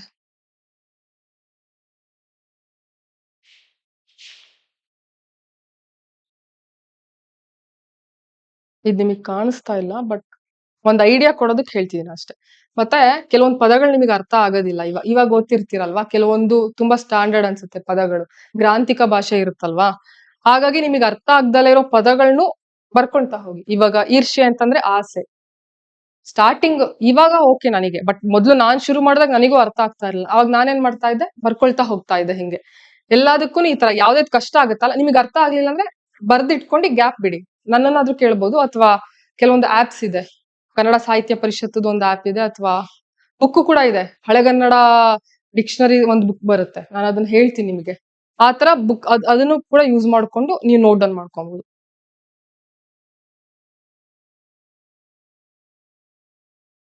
ಇದು ವಚನಗಳ ಬಗ್ಗೆ ನಾನು ವಚನದ ಪ್ರಸ್ತುತತೆ ಅನ್ನೋ ಪ್ರಶ್ನೆಗೆ ನಾನ್ ಮಾಡ್ಕೊಂಡಿದ್ದಂತಹ ಉತ್ತರ ಇದು. ಇದೇನ್ ಮಾಡಿದೆ, ಮಾಡ್ಕೊಂಡಾದ್ಮೇಲೆ ಬೇರೆಯವ್ರ ಆನ್ಸರ್ಸ್ ನೋಡಿದ್ಮೇಲೆ ನನಗೆ ಅವ್ರ ಆನ್ಸರ್ಸ್ ಅಲ್ಲೂ ಕೆಲವೊಂದು ಪಾಯಿಂಟ್ಸ್ ಚೆನ್ನಾಗಿದೆ ಅಂತ ಅನ್ಸ್ತು. ಅವಾಗ ಏನಾಗುತ್ತೆ, ಅವ್ರ ಆನ್ಸರ್ಸ್ ಅಲ್ಲಿರೋ ಪಾಯಿಂಟ್ಸ್ ಬಿಡೋದಕ್ಕಾಗಲ್ಲ. ಅವಾಗ ನೀವೇನ್ ಮಾಡ್ಕೊಬೇಕು, ಅದಕ್ಕೆ ಹೇಳಿದ್ದು ಕೆಲವೊಂದು ಪ್ರಶ್ನೆಗಳಿಗೆ ಒಂದ್ ಪೇಜ್ ಅನ್ನ ಗ್ಯಾಪ್ ಬಿಟ್ಬಿಟ್ರೆ ನೆಕ್ಸ್ಟ್ ಅವ್ರ ಆನ್ಸರ್ಸ್ ಅಲ್ಲಿ ಏನಿರುತ್ತಲ್ಲ ಅದನ್ನು ಅಪ್ಡೇಟ್ ಮಾಡ್ಕೊಬಹುದು ನೀವು. ಈಗ ನೋಡಿ, ಬೇರೆಯವ್ರ ಇದು ಒಂದ್ 4-5 ಜನದ ಆನ್ಸರ್ಸ್ ಅನ್ನ ನೋಡ್ಬಿಟ್ಟು ನಾನು ಮತ್ತೆ ಇನ್ನೊಂದ್ ಪೇಜ್ ಅಲ್ಲಿ ಅವ್ರ ಪಾಯಿಂಟ್ಸ್ ಅಲ್ಲಿ ಯಾವ್ದು ಚೆನ್ನಾಗಿದೆಯಲ್ಲ ಅದನ್ನ ಈಗ ನೀವ್ ಫ್ರೆಂಡ್ಸ್ ಇರ್ತೀರಾ, ನಿಮ್ ಪರ್ಸ್ಪೆಕ್ಟಿವ್ ಬೇರೆ ಇರುತ್ತೆ, ಅವಳ ಪರ್ಸ್ಪೆಕ್ಟಿವ್ ಬೇರೆ ಇರುತ್ತೆ. ನಿಮ್ ಇಬ್ರದೂನು ಏನಂತಾರೆ, ಇಬ್ರು ನೀವು ಕಂಪೇರ್ ಮಾಡಿದ ಆನ್ಸರ್ಗಳನ್ನ ಅವಳಿಗೆ ಗೊತ್ತಿಲ್ದಲೇ ಇರೋದು ನೀವು ಬರ್ದಿರ್ತಾರ, ನಿಮಗೆ ಗೊತ್ತಿಲ್ಲದೆ ಅವಳು ಬಂದಿರ್ತಾರಲ್ವಾ. ಸೊ ಅದನ್ನ ನೀವೇನ್ ಮಾಡ್ಬೋದಾ, ನೀವು ಶೇರ್ ಮಾಡ್ಕೊಬಹುದು ಆ ತರ. ನನ್ ಪ್ರಕಾರ ನೀವ್ ಒಬ್ರೇ ಮಾಡ್ಕೊಳ್ಳೋದಕ್ಕಿಂತ ಇದು ಗ್ರೂಪ್ ಅಲ್ಲಿ ಮಾಡ್ಕೊಂಡ್ರೆ ಇನ್ನೂ ಒಂದು ಅಡ್ವಾಂಟೇಜ್ ಆಗುತ್ತೆ. ಒಬ್ಬೊಬ್ರು ಆಲೋಚನೆ ಮಾಡೋ ರೀತಿ ಬೇರೆ ಇರುತ್ತಲ್ವಾ, ಎಲ್ರದ್ದು ಒಂದೇ ತರ ಇರಲ್ಲ. ಸೊ ನಿಮಗೆ ಡಿಫ್ರೆಂಟ್ ಡೈಮೆನ್ಷನ್ಸ್ ಇಂದ ನಿಮ್ಗೆ ಆ ಏನಂತಾರೆ ಉತ್ತರಗಳು ಸಿಗುತ್ತೆ. ಇಷ್ಟ ಆಯ್ತಲ್ಲ. ಈಗ ಆನ್ಸರ್ಸ್ ಹೇಗ್ ಮಾಡ್ಕೊಳ್ಳೋದು ಅಂತಾನು ಹೇಳಿದೆ, ಸಾರಿ ನೋಟ್ಸ್ ಹೇಗ್ ಮಾಡ್ಕೊಳ್ಳೋದು ಅಂತ ಹೇಳಿದೆ ಅಲ್ವಾ. ಏನಾದ್ರು ಡೌಟ್ಸ್ ಇದೆಯಾ ಈಗ? ಈಗ ಇಷ್ಟ ಹೇಳಿರೋದ್ರ ಮೇಲೆ ಏನಾದ್ರು ಡೌಟ್ಸ್ ಇದೆಯಾ? ಪಕ್ಕ ಅರ್ಥ ಆಗ್ತಿದೆ ಅಲ್ಲ ಎಲ್ರಿಗೂ? ಸೀರಿಯಸ್ ಆಗಿ ಕೂತಿದ್ದೀರಾ?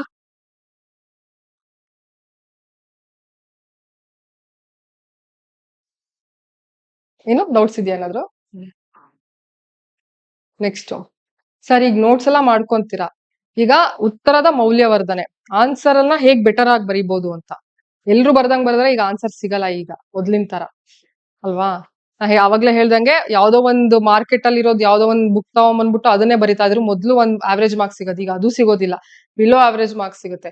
ಸೊ ಆನ್ಸರ್ಸ್ ಅನ್ನ ಹೇಗೆ ಬೆಟರ್ ಮಾಡ್ಕೊಬಹುದು ಅನ್ನೋದಕ್ಕೆ ಕೆಲವೊಂದು ಟಿಪ್ಸ್ ಗಳಿದೆ. ಒಂದು, ನಿಮ್ಮ ಆನ್ಸರ್ ಗಳಲ್ಲಿ ಇದೆಲ್ಲಾ ಆನ್ಸರ್ಸ್ಗೂ ಅಪ್ಲೈ ಆಗುತ್ತೆ ಅಂತ ಹೇಳಲ್ಲ, ಡಿಪೆಂಡ್ ಆಗುತ್ತೆ. ಕೆಲವೊಂದು ಪ್ರಶ್ನೆಗಳಿಗೆ ಬೇರೆ ತರನೇ ಬರಿಬೇಕಾಗಿರುತ್ತೆ.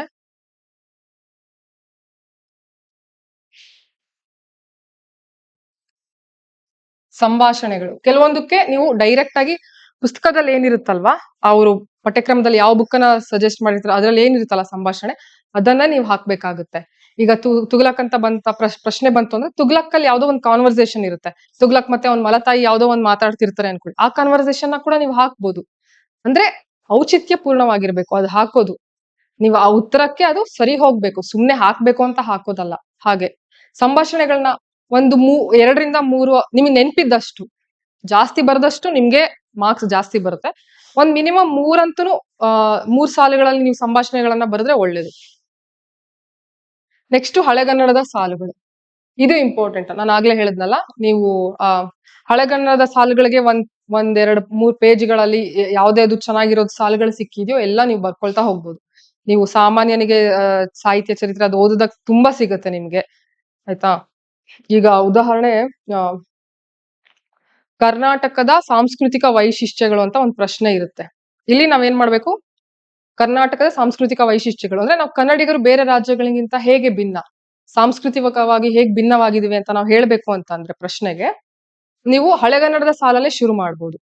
ಏನಂದ್ರೆ ಕವಿರಾಜ ಮಾರ್ಗದಲ್ಲಿ ಈ ಸಾಲಿದೆ, ಕಸವರವೆಂಬುದು ನೆರೆ ಸಹಿಸಲಾರ್ಪೊಡೆ ಪರಧರ್ಮಮಂ ಪರ ವಿಚಾರಮಂ ಅಂತ. ಇದು ಒಂದೇ ಸಲ ಬರೋದಿಲ್ಲ, ನೀವು ತುಂಬಾ ಸಲ ಅದ್ ಬೈ ಹಟ್ ಮಾಡ್ಕೊಬೇಕು. ಇದ್ರ ಅರ್ಥ ಏನಂದ್ರೆ, ಸಂಕ್ಷಿಪ್ತವಾಗಿ ಹೇಳೋದಾದ್ರೆ, ನಾವು ಬೇರೆಯವ್ರ ಧರ್ಮ ಕೂಡ ನಾವು ಹಾಗೆ ರೆಸ್ಪೆಕ್ಟ್ ಮಾಡ್ಬೇಕು, ಸಹಿಷ್ಣುರಾಗಿರ್ಬೇಕು. ನಾವು ಬೇರೆಯವರ ಥಾಟ್ಸ್ಗೆ, ಬೇರೆಯವರ ಧರ್ಮನ ರೆಸ್ಪೆಕ್ಟ್ ಮಾಡ್ಬೇಕು ಅನ್ನೋದು ಇದ್ರ ಓವರ್ ಆಲ್ ಮೀನಿಂಗ್. ಇದನ್ನ ನೀವು ಕರ್ನಾಟಕದ ಸಾಂಸ್ಕೃತಿಕ ವೈಶಿಷ್ಟ್ಯದಲ್ಲಿ ನಮ್ಮ ರಾಜರು, ನಮ್ಮ ಮನೆತನದವರು ಹೇಗೆ ಬೇರೆಯವ್ರನ್ನ ಗೌರವ ಕೊಡ್ತಾ ಇದ್ರು ಅನ್ನೋದಕ್ಕೆ ಯೂಸ್ ಮಾಡ್ಕೊಬಹುದು. ಅಥವಾ ಇನ್ಯಾವ್ದು ಯೂಸ್ ಮಾಡ್ಬೋದು, ಇನ್ನೊಂದಿದೆ, ಅದ್ರಲ್ಲೇ ಕವಿರಾಜ ಮಾರ್ಗದಲ್ಲೇ ಬರುತ್ತೆ, ನಿಜದಿಂ ಚತುರರ್ ಕುರಿತೋದಯು ಕಾವ್ಯ ಪ್ರಯೋಗ ಪರಿಣಿತ ಮತಿಗಳು ಕನ್ನಡ ನಾಡವರ್ಗಳು ಅಂತ. ನಿಮಗಿದು ಕನ್ನಡ ರಾಜ್ಯೋತ್ಸವಗಳು ತುಂಬಾ ಸಲ ಯೂಸ್ ಮಾಡ್ತಾರಲ್ಲ, ವಾಟ್ಸಪ್ ಸ್ಟೇಟಸ್ ಗಳಲ್ಲೆಲ್ಲ ಹಾಕ್ತಾರಲ್ಲ, ಹಾಗೆ. ಇದರ್ಥ ಏನಂದ್ರೆ, ನಮ್ ಕನ್ನಡದವ್ರು ಇದಾರಲ್ಲ, ಕೂತ್ಕೊಂಡು ಓದ್ದಲೇ ಇದ್ರು ಕೂಡ ಅವ್ರು ತುಂಬಾ ಬುದ್ಧಿವಂತರಾಗಿದ್ರು ಅಂತ. ಇದನ್ನು ನೀವು ಯೂಸ್ ಮಾಡ್ಕೊಬಹುದು ಉತ್ತರಗಳಲ್ಲಿ. ಈ ತರ ಹಳೆಗನ್ನಡ ಸಾಲುಗಳನ್ನ ನಿಮ್ಮ ಉತ್ತರದಲ್ಲಿ ನಾನು ಅದ್ ಹೇಳ್ತೀನಿ ಆಮೇಲೆ, ನೀವು ಟೆನ್ಷನ್ ಮಾಡ್ಕೊಳ್ಳೋದು ಬೇಡ, ಹೇಗ್ ಯೂಸ್ ಮಾಡ್ಕೊಬೇಕು ಅನ್ನೋದನ್ನು ಹೇಳ್ತೀನಿ. ನೆಕ್ಸ್ಟ್, ಇತರೆ ಪಾತ್ರಗಳ ಹೋಲಿಕೆ. ಕೆಲವೊಂದು ಪಾತ್ರಗಳಿರುತ್ತೆ, ನೀವು ಕಾದಂಬರಿಯಲ್ಲಿ ಒಂದ್ ಪಾತ್ರಗಳು ಬರೋದು, ಸಣ್ಣ ಕಥೆಯಲ್ಲಿ ಬರುವಂತಹ ಪಾತ್ರಗಳು, ಅಥವಾ ನಾಟಕದಲ್ಲಿ ಬರುವಂತಹ ಪಾತ್ರಗಳು, ಅಲ್ಲಿಂದ ಇಲ್ಲಿಗೆ ಹೋಲಿಕೆ ಮಾಡಿ ಕೂಡ ಬರಿಬಹುದು. ಈಗ ಸಣ್ಣ ಕಥೆಯಲ್ಲಿ ಒಂದ್ ಪಾತ್ರ ಬರುತ್ತೆ, ಪೂರ್ಣಚಂದ್ರ ತೇಜಸ್ವಿ ಅವರು ಗೊತ್ತಲ್ಲ, ಅವ್ರದ್ದು ಒಂದ್ ಕತೆ ಇದೆ, ಅಬಚೂರಿನ ಪೋಸ್ಟ್ ಆಫೀಸು ಅಂತ. ಅಲ್ಲಿ ಬಾಬಣ್ಣ ಅಂತ ಒಂದ್ ಪಾತ್ರ ಬರುತ್ತೆ. ಆತನ ಪಾತ್ರ ಚಿತ್ರಣ ಏನಿದೆಯಲ್ಲ, ಅಂದ್ರೆ ಆ ಕಥೆಯಲ್ಲಿ ಹೆಂಗ್ ತೋರ್ಸಿದಾರಲ್ಲ, ಅವನೇನ್ ಮಾಡ್ತಾನೆ, ಅರೆನಗ್ನ ಚಿತ್ರವನ್ನ ನೋಡ್ತಾನೆ. ಆಗ ಆತನಲ್ಲಿ ಆಗುವಂತಹ ಕಸಿವಿಸಿ ಏನಿದೆಯಲ್ಲ, ಅದನ್ನ ನೀವು ಅದೇ ಪೂರ್ಣಚಂದ್ರ ತೇಜಸ್ವಿ ಅವರ ಕಾರ್ವಾಲು ಅನ್ನೋ ಮತ್ತೊಂದು ಕಾದಂಬರಿ ಇದೆ, ಕಾರ್ವಾಲು ಫೇಮಸ್ ಅಲ್ಲ, ಅಲ್ಲಿ ಮಂದಣ್ಣ ಅಂತ ಒಂದ್ ಕ್ಯಾರೆಕ್ಟರ್ ಬರುತ್ತೆ, ಅಲ್ಲೂ ಅವನಿಗೂ ಇದೇ ರೀತಿಯಾದಂತಹ ಅನುಭವ ಆಗುತ್ತೆ. ಸೊ ಆ ಪಾತ್ರ ಜೊತೆ ಹೋಲಿಕೆ ಮಾಡ್ಬೋದು. ನಿಮಗೆ ಇಲ್ಲಿ ಕಾರ್ವಾಲೋ ಅನ್ನೋದು ಪಠ್ಯದಲ್ಲಿ ಇಲ್ಲ. ನಿಮಗೆ ಸಮಯ ಇದ್ದು ನೀವೇನಾದ್ರೂ ಓದಿದ್ರೆ ಅಥವಾ ತಿಳ್ಕೊಂಡಿದ್ರೆ ಇದನ್ನ ಕೂಡ ನೀವು ಆನ್ಸರ್ ಅಲ್ಲಿ ಯೂಸ್ ಮಾಡ್ಕೊಬಹುದು. ಖಂಡಿತ ನಿಮಗೆ ಮಾರ್ಕ್ಸ್ ಎಕ್ಸ್ಟ್ರಾ ಮಾರ್ಕ್ಸ್ ಬರುತ್ತೆ. ನೀವು ಆತರ ಮಾಡಿದ್ರೆ, ಈ ತರ ಪಾತ್ರಗಳಲ್ಲಿ ಹೋಲಿಕೆ ಮಾಡಿದ್ರೆ ಎಕ್ಸ್ಟ್ರಾ ಮಾರ್ಕ್ಸ್ ಸಿಗುತ್ತೆ. ಅಥವಾ ಇಲ್ಲ ನನಗೆ ಬೇರೆ ಬುಕ್ಸ್ ಗಳನ್ನ ಓದಿಲ್ಲ, ನನ್ ಪಠ್ಯಕ್ರಮದಲ್ಲಿ ಏನಿದೆಯೋ ಅದೇ ಓದಿದೀನಿ ಅಂದ್ರೆ ಅಲ್ಲೂ ಕಂಪೇರ್ ಮಾಡ್ಬೋದು. ಒಂದು ನಿಮ್ಗೆ ಈಗ ನಾನು ಬೆಟ್ಟದ ಜೀವದ ಗೋಪಾಲಯ್ಯನ ಪಾತ್ರ ಹೇಳಿದೆ ಅಲ್ವಾ, ಅದೇ ತರ ಮೊಸರಿನ ಮಂಗಮ್ಮ ಪಾತ್ರ, ಅವೆರಡನ್ನ ಕಂಪೇರ್ ಮಾಡ್ಬೋದು. ಇಬ್ರಲ್ಲೂ ಜೀವನ ಪ್ರೀತಿ ಇದೆ. ಅಥವಾ ಆಮಸದ ಕುರಿಯಯ್ಯ ಅಂತ ಬರುತ್ತೆ, ದೇವನೂರು ಮಹಾದೇವ ಅವ್ರದ್ದು. ಆ ಪಾತ್ರನ, ಕುರಿಯಯ್ಯ ಪಾತ್ರ ಇದೆಯಲ್ಲ, ಅದನ್ನ ನೀವು ಚೋಮನ ದುಡಿಯ ಚೋಮನ ಪಾತ್ರ, ಅವ್ರಿಬ್ರದ್ದು ಅಸಹಾಯಕತೆ, ಅವ್ರಿಗೇನು ಕೈ ಮಾಡೋದಕ್ಕಾಗದೇ ಇಲ್ಲ, ಫಿಸಿಕಲಿ ಅಲ್ಲ ಮೆಂಟಲಿ ಕೂಡ. ಆ ಒಂದು ಪಾತ್ರ ಅವರಿಬ್ರದ್ದು, ಅದನ್ನ ನೀವು ಹೋಲಿಕೆ ಮಾಡ್ಕೊಬಹುದು. ಹಾಗೆ ನೆಕ್ಸ್ಟ್ ಪ್ರಸ್ತುತತೆ. ನೀವು ಉತ್ತರವನ್ನ ಬರೀತೀರಾ, ಬರ್ದಾಗ ಕನ್ಕ್ಲೂಷನ್ ಅಲ್ಲಿ ಎಲ್ಲದಕ್ಕೂ ಬೇಡ, ಕೆಲವೊಂದು ಉತ್ತರಗಳಿಗೆ ನೀವು ಪ್ರಸ್ತುತವಾಗಿ ಇದು ಹೇಗೆ ಅಂದ್ರೆ ಹೇಗ್ ರಿಲೆವೆಂಟ್ ಇದೆ ಅಂತಾನು ಕೂಡ ತೋರಿಸಬಹುದು ಸಮಕಾಲೀನವಾಗಿ. ಅಂದ್ರೆ ಈಗ ಹಳೆಗನ್ನಡದ ಯಾವ್ದೋ ಪ್ರಶ್ನೆ ಕೇಳಿರ್ತಾರೆ, ಈಗ 21st ಸೆಂಚುರಿಯಲ್ಲಿ ಅದ್ರ ರಿಲೇಟೆಡ್ ಏನಾದ್ರೂ ಬರೀಬಹುದಾ ನೋಡಿ ಅಲ್ವಾ. ಒಂದು ನಾನು ಎಕ್ಸಾಂಪಲ್ ಕೊಡ್ತೀನಿ ಅದಕ್ಕೆ. ಈಗ ವಿಜಯನಗರ ಅರಸರ ವಾಸ್ತುಶಿಲ್ಪ ಶೈಲಿ ಅಥವಾ ವಿಜಯನಗರ ಅರಸರ ಸಾಂಸ್ಕೃತಿಕ ಕೊಡುಗೆ ಅಂತ ಒಂದು ಪ್ರಶ್ನೆ ಇದೆ, ಪತ್ರಿಕೆ ಒಂದ್ರಲ್ಲಿ ಬರುತ್ತೆ ನಿಮ್ಗೆ. ಆ ಪ್ರಶ್ನೆಗೆ ನೀವೆಲ್ಲ ಬರೀತೀರಾ, ವಾಸ್ತುಶಿಲ್ಪ ಅವ್ರದ್ದು ವಾಸ್ತುಶಿಲ್ಪ ಕೊಡುಗೆ ಬರೀತೀರಾ, ಸಾಹಿತ್ಯ ಬರೀತೀರಾ, ಚಿತ್ರಕಲೆ ಬರೀತೀರಾ, ಸಂಗೀತ ನೃತ್ಯ ಎಲ್ಲ ಬರೀತೀರಾ. ಕನ್ಕ್ಲೂಷನ್ ಅಲ್ಲಿ ನೀವೇನ್ ಮಾಡ್ಬೋದು ಅಂತಂದ್ರೆ, ಇಷ್ಟೆಲ್ಲ ಗತವೈಭವವನ್ನ ಹೊಂದಿರುವಂತಹ ಈ ಸಾಮ್ರಾಜ್ಯದಲ್ಲಿ ಈ ನಾಡನ್ನು ಕಿಡಿಗೇಡಿ ಸ್ಥಳೀಯರು ಮತ್ತು ಪ್ರವಾಸಿಗರಿಂದ ಸಂರಕ್ಷಿಸುವ ಅಗತ್ಯತೆ ಇದೆ. ಇದನ್ನ ನಾವು ಬರೀ ಸಾರ್ವಜನಿಕರು ಅಲ್ಲ, ಬರೀ ನಾವು ಸರ್ಕಾರದಿಂದ ಅದನ್ನ ನಿರೀಕ್ಷೆ ಮಾಡೋದು ಸಾಧ್ಯ ಆಗಲ್ಲ, ಸಾರ್ವಜನಿಕರು ಕೂಡ ಈ ಕೆಲಸವನ್ನ ಮಾಡ್ಬೇಕಾಗಿದೆ. ಇದನ್ನ ನೀವು ಕನ್ಕ್ಲೂಷನ್ ಅಲ್ಲಿ ಮಾಡ್ಬೋದು. ಇದು ನನ್ನ ಪ್ರಸ್ತುತತೆ, ಈಗ ಹೆಂಗೆ ರಿಲೆವೆಂಟ್ ಅನ್ನೋದಕ್ಕೆ ನಾನು ತೋರಿಸಿದ್ದಷ್ಟೇ. ಯಾಕೆ ಅಂತ ಅಂದ್ರೆ ಒಂದು ಇದು ನಾನ್ ಬರ್ಕೊಂಡಿದ್ ಯಾವಾಗ ಅಂತಂದ್ರೆ ಒಂದ್ 7-8 ವರ್ಷದಿಂದೆ, ಆಗ ವ್ಯಾಸರಾಯ ಮಂಟಪದಲ್ಲೇನೋ ಕೆಲವು ಪ್ರವಾಸಿಗರು ಮಂಟಪ ಇರುತ್ತಲ್ಲ ಅದನ್ನೆಲ್ಲ ರೀಲ್ಸ್ ಮಾಡೋದಕ್ ಹೋದಾಗ ಅದನ್ನೆಲ್ಲ ಬೀಳ್ಸಿದ್ರು. ಸೊ ಅದು ನ್ಯೂಸ್ ಅಲ್ಲಿ ಮೌಲ್ಯಮಾಪಕ ಅವ್ರು ಮಾಡಿರೋಂತರ ಅದನ್ನು ನ್ಯೂಸ್ ಅಲ್ಲಿ ನೋಡಿರ್ತಾರೆ. ಸೊ ನಾವ್ ಇದನ್ನ ರಿಲೇಟ್ ಮಾಡಿ ಇದನ್ನ ಲಿಂಕ್ ಮಾಡಿ ಬರ್ದಾಗ ನಿಮ್ಗೆ ಅಲ್ಲೂ ಮತ್ತೆ ಎಕ್ಸ್ಟ್ರಾ ಮಾರ್ಕ್ಸ್ ಸಿಗುತ್ತೆ. ಹಾಗಾಗಿ ನೀವ್ ಏನ್ ಓದ್ತಿರಲ್ಲ ಅದನ್ನೆಲ್ಲ ಯೂಸ್ ಮಾಡ್ಕೊಬಹುದು. GS 1, 2, 3 ಅಲ್ಲಿ ಓದಿರೋದನ್ನು ಕೂಡ ನೀವು ಲಿಟ್ರೇಚರ್ ಅಲ್ಲಿ ಯೂಸ್ ಮಾಡ್ಕೊಬಹುದು. ಲಿಟ್ರೇಚರ್ ಅಲ್ಲಿ ಓದಿರೋದನ್ನು ನೀವು ಅದಲ್ಲಿ GS 1, 2, 3 ಅಲ್ಲಿ ಯೂಸ್ ಮಾಡ್ಕೊಬಹುದು. ನೆಕ್ಸ್ಟ್ ಹೊಸಗನ್ನಡ, ಹಳೆಗನ್ನಡ, ನಡುಗನ್ನಡ. ಹೊಸಗನ್ನಡ, ಹಳೆಗನ್ನಡ ಅಥವಾ ನಡುಗನ್ನಡದ ಸಾಹಿತಿಗಳೊಂದಿಗೆ ಹೋಲಿಕೆ. ಕೆಲವೊಂದ್ಸಲ ನಾವು ಹಳೆಗನ್ನಡದ ಓದ್ತೀವಿ, ಅಲ್ಲಿ ಹಳೆಗನ್ನಡದ ಪ್ರಶ್ನೆ ಇರುತ್ತೆ. ಈಗ ಪಂಪನ ವಿಕ್ರಮಾರ್ಜುನ ವಿಜಯದ ಬಗ್ಗೆ ಏನೋ ಒಂದು ಪ್ರಶ್ನೆ ಇರುತ್ತೆ, ಅಲ್ಲಿ ನೀವು ಬರಿಬೇಕಾದ್ರೆ ಹೊಸಗನ್ನಡದ ಸಾಹಿತಿಗಳನ್ನ ಕೂಡ ಎಲ್ಲೋ ಒಂದು ಲೈನ್, ತುಂಬಾ ಬೇಡ, ಎಲ್ಲೋ ಒಂದು ಲೈನ್ ನೀವು ಉಪಯೋಗಿಸ್ಬೋದು. ಹೆಂಗೆ ಅಂತ ಹೇಳ್ತೀನಿ. ಈಗ ವಿಕ್ರಮಾರ್ಜುನ ವಿಜಯದಲ್ಲಿ ಕರ್ಣಾರ್ಜುನರ ಆಗಿದೆ ಅಲ್ಲ, ಇನ್ನಾಗಿಲ್ಲ ಅಲ್ಲ ವಿಕ್ರಮಾರ್ಜುನ ವಿಜಯ, ಓಕೆ ಮುಂದೆ ಹೋಗ್ತೀರಿ. ಕರ್ಣಾರ್ಜುನರ ಕಾಳಗ ಅಂತ ಬರುತ್ತೆ. ಆ ಸಂದರ್ಭದಲ್ಲಿ ಕರ್ಣನಿಗೆ ಏನಾಗುತ್ತೆ, ಅವನೊಂಥರ ತತ್ವಜ್ಞಾನಿ ಆಗ್ಬಿಡ್ತಾನೆ. ಆಗ ಅವನ್ ಬಾಯಿಂದ ಅಂದ್ರೆ ಅವ್ನ್ ತತ್ವಜ್ಞಾನಿ ತರ ಮಾತಾಡೋದಕ್ ಶುರು ಮಾಡ್ತಾನೆ. ಆ ಸಂದರ್ಭದಲ್ಲಿ ಅದು ನನಗೆ ಸೆಂಟೆನ್ಸ್ ನೆನ್ಪ್ ಬರ್ತಿಲ್ಲ, ವಿಧಿ ಅಂತೇನೋ ಬರುತ್ತೆ ಅದು. ಅಂದ್ರೆ ಲೈಫ್ ಇಷ್ಟೇನಾ, ಜೀವನ ಅನ್ನೋದ್ರ ಬಗ್ಗೆ, ವಿಧಿ ಬಗ್ಗೆ ಮಾತಾಡ್ತಾನೆ. ಸೊ ಇದೇ ತರನೇ DV ಗುಂಡಪ್ಪ ಅವರು ಹೇಳಿದ್ದಾರೆ ಅಲ್ವಾ, ಯಾವ್ದು ಹೇಳಿದ್ದಾರೆ ಅಲ್ವಾ. ನೀವ್ ಅದನ್ನ ಅಲ್ಲಿ ಯೂಸ್ ಮಾಡ್ಕೊಬಹುದು. ಇಲ್ಲಿ ನೀವು ಅದನ್ನೇನು ಮತ್ತೆ ಓದಿಲ್ಲ ಅಲ್ವಾ, ಗೊತ್ತಿರೋ ನಾಲೆಡ್ಜ್ ಕಂಪೇರ್ ಮಾಡ್ಕೊಬಹುದು. ಅಲ್ಲೂ ಅವ್ನ್ ವಿಧಿ ಬಗ್ಗೆ ಹೇಳೋದನ್ನೇ DV ಗುಂಡಪ್ಪ ಅವರು ಹೇಳಿರೋದು. ಇದನ್ನ ನೀವು ನಾವ್ ಅದು ಅಂದ್ರೆ ಉತ್ತರ ಬರಿಬೇಕಾದ್ರೆ ಇದು DV ಗುಂಡಪ್ಪನವರ ಈ ಸಾಲನ್ನು ನೆನಪಿಸುತ್ತದೆ, ಹಿಂಗ್ ಬರಿಬಹುದು. ಈ ತರ ಹೊಸಗನ್ನಡ ಮತ್ತೆ ಹಳೆಗನ್ನಡದನ್ನ ಕೂಡ ಕಂಪ್ಯಾರಿಸನ್ ಮಾಡ್ಕೊಂಡು ಬರಿಬಹುದಾಗುತ್ತೆ ಅಲ್ವಾ. ನೆಕ್ಸ್ಟ್ ವಿಮರ್ಶಕರ ಅಭಿಪ್ರಾಯ. ಈಗ ನೀವು ತುಘಲಕ್ನ ತಗೊಂಡ್ರೆ ಅಲ್ಲಿ ಅನಂತಮೂರ್ತಿ ಅವರು ವಿಮರ್ಶೆ ಮಾಡಿದ್ದಾರೆ, ಕೀರ್ತಿನಾಥ ಕುರ್ತಕೋಟಿಯವರು ಅದನ್ನ ವಿಮರ್ಶೆ ಮಾಡಿದ್ದಾರೆ, GS ನಾಯಕ ಅವರು ವಿಮರ್ಶೆ ಮಾಡಿದ್ದಾರೆ. ಈ ತರ ನೀವೆಲ್ಲಾ ವಿಮರ್ಶಕರ ಅಭಿಪ್ರಾಯ ಬೇಕಿಲ್ಲ. ಈಗ ತುಘಲಕ್ ಬಗ್ಗೆ ಏನೋ ಒಂದು ಪ್ರಶ್ನೆ ಇದೆ ಅಂತಂದ್ರೆ ಯಾರ್ದಾದ್ರೂ ಒಬ್ರು ವಿಮರ್ಶಕರ ಅಭಿಪ್ರಾಯವನ್ನ ಕೂಡ ಎಲ್ಲಾದ್ರೂ ಹಾಕ್ತೀರಾ ನೋಡಿ ಪ್ರಶ್ನೆಯಲ್ಲಿ ಡೈರೆಕ್ಟ್ ಆಗಿ ಯಾರ ವಿಮರ್ಶಕರ ಅಭಿಪ್ರಾಯ ಯಾವ್ದು ಅಂತ ಕೇಳೋದಿಲ್ಲ, ಬಟ್ ಪ್ರಶ್ನೆ ಏನೋ ಇರುತ್ತೆ, ಅಲ್ಲಿಗೆ ನಾನು ಇದನ್ನ ಸೇರಿಸ್ಬೋದಾ?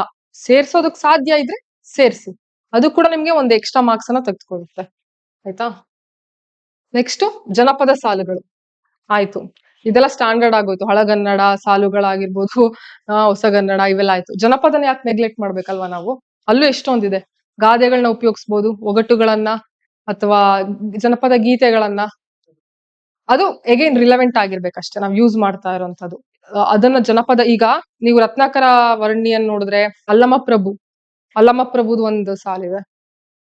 ಹಿಂದಣ ಹಿಂದಣ ಹೆಜ್ಜೆನ ಅರಿಯದೆ ಮುಂದಣನ ಹೆಜ್ಜೆನ್ ಅರಿಯಲಾಗದು ಅಂತ ಎಕ್ಸಾಕ್ಟ್ ಆಗಿ ಗೊತ್ತಿಲ್ಲ ನನಗೆ. ಅದು ಜನಪದ ಸಾಲುಗಳೇ ಆಗುತ್ತೆ, ಗಾದೆ ಆಗುತ್ತೆ. ಸೊ ಈ ತರ ಅವ್ರುಗಳೇ ಯೂಸ್ ಮಾಡ್ಕೊಂಡಿದ್ದಾರೆ, ನಾವ್ ಯೂಸ್ ಮಾಡಿದ್ರಲ್ಲಿ ತಪ್ಪೇನಿದೆ ಅಲ್ವಾ? ನಾವು ಅದನ್ನ ಯೂಸ್ ಮಾಡ್ಕೊಬಹುದು. ಏನಾಗುತ್ತೆ ಗೊತ್ತಾ, ಅವಾಗ ಕಂಪ್ಲೀಟ್ ಆಗುತ್ತೆ. ನಾವ್ ಎಲ್ಲಾ ಚಾಪ್ಟರ್ಸ್ ಅನ್ನು ಈಕ್ವಲ್ ಆಗಿ ಟ್ರೀಟ್ ಮಾಡ್ದಂಗ ಆಗುತ್ತೆ. ಬರೀ ಹಳೆಗನ್ನಡ ಸಾಲುಗಳನ್ನೇ ಅಲ್ಲ, ಜನಪದಗಳನ್ನ ಆಮೇಲೆ ಈ ಪ್ರಯೋಗ ಮಾಡ್ತಾ ಇರೋ ಸಂಖ್ಯೆ ತುಂಬಾ ಕಮ್ಮಿ ಜನಪದ ಸಾಲುಗಳನ್ನು. ಬಟ್ ಮಾಡ್ಬೇಕಾದ್ರೆ ಔಚಿತ್ಯಪೂರ್ಣವಾಗಿ ಮಾಡ್ಬೇಕಾಗುತ್ತೆ. ಔಚಿತ್ಯಪೂರ್ಣವಾಗಿ ಅಂದ್ರೆ ಸುಮ್ನೆ ಬಲವಂತವಾಗಿ ಏನೋ ಬರಿಬೇಕು, ನಾನು ಹಳೆಗನ್ನಡ ಸಾಲು ಹಾಕ್ಲೇಬೇಕು ಅಂತ ಹಾಕೋದ್ ಬೇಡ. ಅಲ್ಲಿ ಅದಕ್ ಅದ ರಿಲೆವೆನ್ಸ್ ಇರ್ಬೇಕು, ಹಾಗ್ ಮಾತ್ರ ಹಾಕಿ. ಅವಾಗ ಮಾತ್ರ ಅದು ಉತ್ತರ ಸರಿ ಇರುತ್ತೆ. ನೆಕ್ಸ್ಟ್ ಜನಪದ ಸಾಲುಗಳಾಯ್ತಲ್ಲ, ಸಬ್ ಹೆಡ್ಡಿಂಗ್ಸ್ ಅಂದ್ರೆ ಎಲ್ಲಾ ಉತ್ತರಗಳಿಗೂ ನೀವು ಸಬ್ ಹೆಡ್ಡಿಂಗ್ಸ್ ಬರೆಯೋ ಅವಶ್ಯಕತೆ ಇರೋದಿಲ್ಲ. ಕೆಲವೊಂದ್ರಲ್ಲಿ ಈ ಪ್ರಯೋಗ ಮಾಡಬಹುದು. ಅದ್ರಲ್ಲಿ ನಿಮಗೆ ಪತ್ರಿಕೆ 2ರಲ್ಲಿ ಈ ತರ ಎಕ್ಸ್ಪೆರಿಮೆಂಟ್ ಮಾಡೋದಕ್ಕೆ ಅವಕಾಶಗಳಿದೆ. ಹಾಗಾಗಿ ನಾನು ಇದನ್ನ ಏಕೀಕರಣ ಅನ್ನೋ ಒಂದು ಪ್ರಶ್ನೆ ಇದೆ, ಕರ್ನಾಟಕ ಏಕೀಕರಣ ಚಳುವಳಿ, ಆ ಪ್ರಶ್ನೆಯಲ್ಲಿ ನಾನು ಅದನ್ನ ಮಾಡಿದ್ದೆ. ನೀವು ಬೇಕಿದ್ರೆ ಬೇರೆ ಬೇರೆ ಉತ್ತರಗಳಿಗೆ, ಎಲ್ಲದಕ್ಕೂ ಬೇಡ, ಕೆಲವೊಂದು ಪ್ರಶ್ನೆಗಳಿಗೆ ಈ ತರನು ಮಾಡಬಹುದು ಇನೋವೇಟಿವ್ ಆಗಿ. ಈಗ ಮೌಲ್ಯಮಾಪಕನಿಗೆ ಏನ್ ಅನ್ಸುತ್ತೆ, ಒಂದೇ ತರ ಉತ್ತರ ನೋಡಿ ಎಲ್ಲ ಒಂದ್ 3-4 ಕಡೆ ಸಬ್ ಹೆಡ್ಡಿಂಗ್ ಯೂಸ್ ಮಾಡಿದಾರೆ ಅಂತಂದಾಗ ಓಕೆ ಇದು ಚೆನ್ನಾಗಿದೆ, ಡಿಫ್ರೆಂಟ್ ಆಗಿದೆ ಅಂತ ಅನ್ಸ್ಬೇಕಲ್ವಾ, ಅವನಿಗೆ ಇಂಪ್ರೆಷನ್ ಬರ್ಬೇಕಲ್ಲ. ಹಾಗಾಗಿ ಸಬ್ ಹೆಡ್ಡಿಂಗ್ಸ್ ಅಲ್ಲೂ ಇನೋವೇಷನ್ ಅನ್ನ ನೀವು ತರಬಹುದು. ಹೆಂಗೆ ಅಂದ್ರೆ ಲಾಸ್ಟ್ ಮಂತ್ ಅನ್ಸುತ್ತೆ ಪ್ರಜಾವಾಣಿಯಲ್ಲಿ ಕಲಬುರ್ಗಿ ಲೇಡೀಸ್ ಹಾಸ್ಟೆಲ್ದು ಒಂದು ಆರ್ಟಿಕಲ್ ಬರ್ದಿದ್ದ. ಅದು ಕ್ಲೈನ್ ಹೆಂಗ್ ಕೊಟ್ಟಿದ್ದ ಅಂತಂದ್ರೆ, ವಿದ್ಯಾರ್ಥಿಗಳ ನಿಲಯ, ಸಮಸ್ಯೆಗಳ ಆಲಯ, ಹಿಂಗಿತ್ತು ಲೈನ್. ಎಷ್ಟು ಕ್ಯಾಚಿ ಆಗಿದೆ ಅಲ್ಲ, ಅದು ಪ್ರಾಸಬದ್ಧವಾಗಿದೆ. ನಾನಿದು ಅಂದ್ರೆ ಇಲ್ಲಿ ಉಪಯೋಗಿಸಿ ಅಂತ ಹೇಳ್ತಿಲ್ಲ, ಈ ತರ ನೀವು ನಿಮ್ಮ ಉತ್ತರಗಳಲ್ಲಿ ಸಬ್ ಹೆಡ್ಡಿಂಗ್ಸ್ ಅನ್ನ ಹಾಕೊಳ್ತಾ ಹೋಗ್ಬೋದು. ನೀವ್ ಅಂದ್ರೆ ಒಂದೇ ಸಲ ಬರುವಂತದ್ದಲ್ಲ, ಇದು ಪ್ರಾಕ್ಟೀಸ್ ಮಾಡ್ಬೇಕು. ತುಂಬಾ ಸಲ ಪ್ರಾಕ್ಟೀಸ್ ಮಾಡಿದ್ಮೇಲೆ ಇದೆಲ್ಲ ಬರೋದು. ತಟಸ್ಥತೆ ಅಂದ್ರೆ ಈಗ ನೀವು ಉತ್ತರ ಬರಿತಾ ಇರ್ತೀರಾ, ನಿಮ್ದು ವೈಚಾರಿಕ ನಿಲುವುಗಳು ಅಂದ್ರೆ ನಿಮ್ ಸಿದ್ಧಾಂತಗಳು ಏನೇ ಇರ್ಬೋದು, ನೀವು ಯಾವ ಪೊಲಿಟಿಕಲ್ ಪಾರ್ಟಿನ ಫಾಲೋ ಮಾಡ್ತಿರೋ ಅದೆಲ್ಲ ನಿಮ್ ವೈಯಕ್ತಿಕ, ಲೆಫ್ಟಿಸ್ಟೋ ರೈಟಿಸ್ಟೋ ಅದೆಲ್ಲ ಓಕೆ. ಆದ್ರೆ ನೀವು ಉತ್ತರ ಬರಿಬೇಕಾದ್ರೆ ನೀವು ನ್ಯೂಟ್ರಲ್ ಆಗಿರ್ಬೇಕು, ಅದು ತುಂಬಾ ಮುಖ್ಯ ಆಗುತ್ತೆ. ಅಲ್ಲಿ ನೀವು ಉತ್ತರ ಬರಿತಿರೋನ್ಗೆ ಆ ಅವಕಾಶನ ಕೊಡಬಾರ್ದು. ನೀವು ನಿಮ್ಮ ಸಿದ್ಧಾಂತ, ನಿಮ್ಮ ವೈಯಕ್ತಿಕ ಸಿದ್ಧಾಂತಗಳನ್ನ ನೀವು ಅಂದ್ರೆ ನಾನು ಇದನ್ನ ಫಾಲೋ ಮಾಡ್ತಿದ್ದೀನೋ ಹಿಂಟ್ ಕೊಡಬಾರ್ದು. ನೀವು ನ್ಯೂಟ್ರಾಲಿಟಿಯನ್ನ ಮೇಂಟೈನ್ ಮಾಡ್ಬೇಕು ನಿಮ್ಮ ಉತ್ತರದಲ್ಲಿ. ಈಗ ನಾನು ಒಂದು ರಿವ್ಯೂ ಮಾಡಿರೋದ್ರಲ್ಲೇ ನಾನು ಎಕ್ಸಾಂಪಲ್ ತಗೊಂತೀನಿ. ವಿಜಯನಗರ ಸಾಮ್ರಾಜ್ಯ ಯಾಕೆ ಸ್ಥಾಪನೆ ಆಯ್ತು? ಅಲ್ಲ, ಸ್ಥಾಪನೆ ಮಾಡಿದವರಲ್ಲ, ಏನಕ್ಕೆ ಸ್ಥಾಪನೆ ಆಯ್ತು, ಉದ್ದೇಶ ಏನಿತ್ತು? ಅಥವಾ ಜನರಲ್ ಆಗಿ ನೀವು ಕೇಳಿದಾಗ ಏನಕ್ಕೆ ಸ್ಥಾಪನೆ ಆಯ್ತು ಅಂದಾಗ ಯಾರಾದ್ರೂ ಏನಕ್ಕೆ ಅಂತ ಹೇಳ್ತಾರೆ?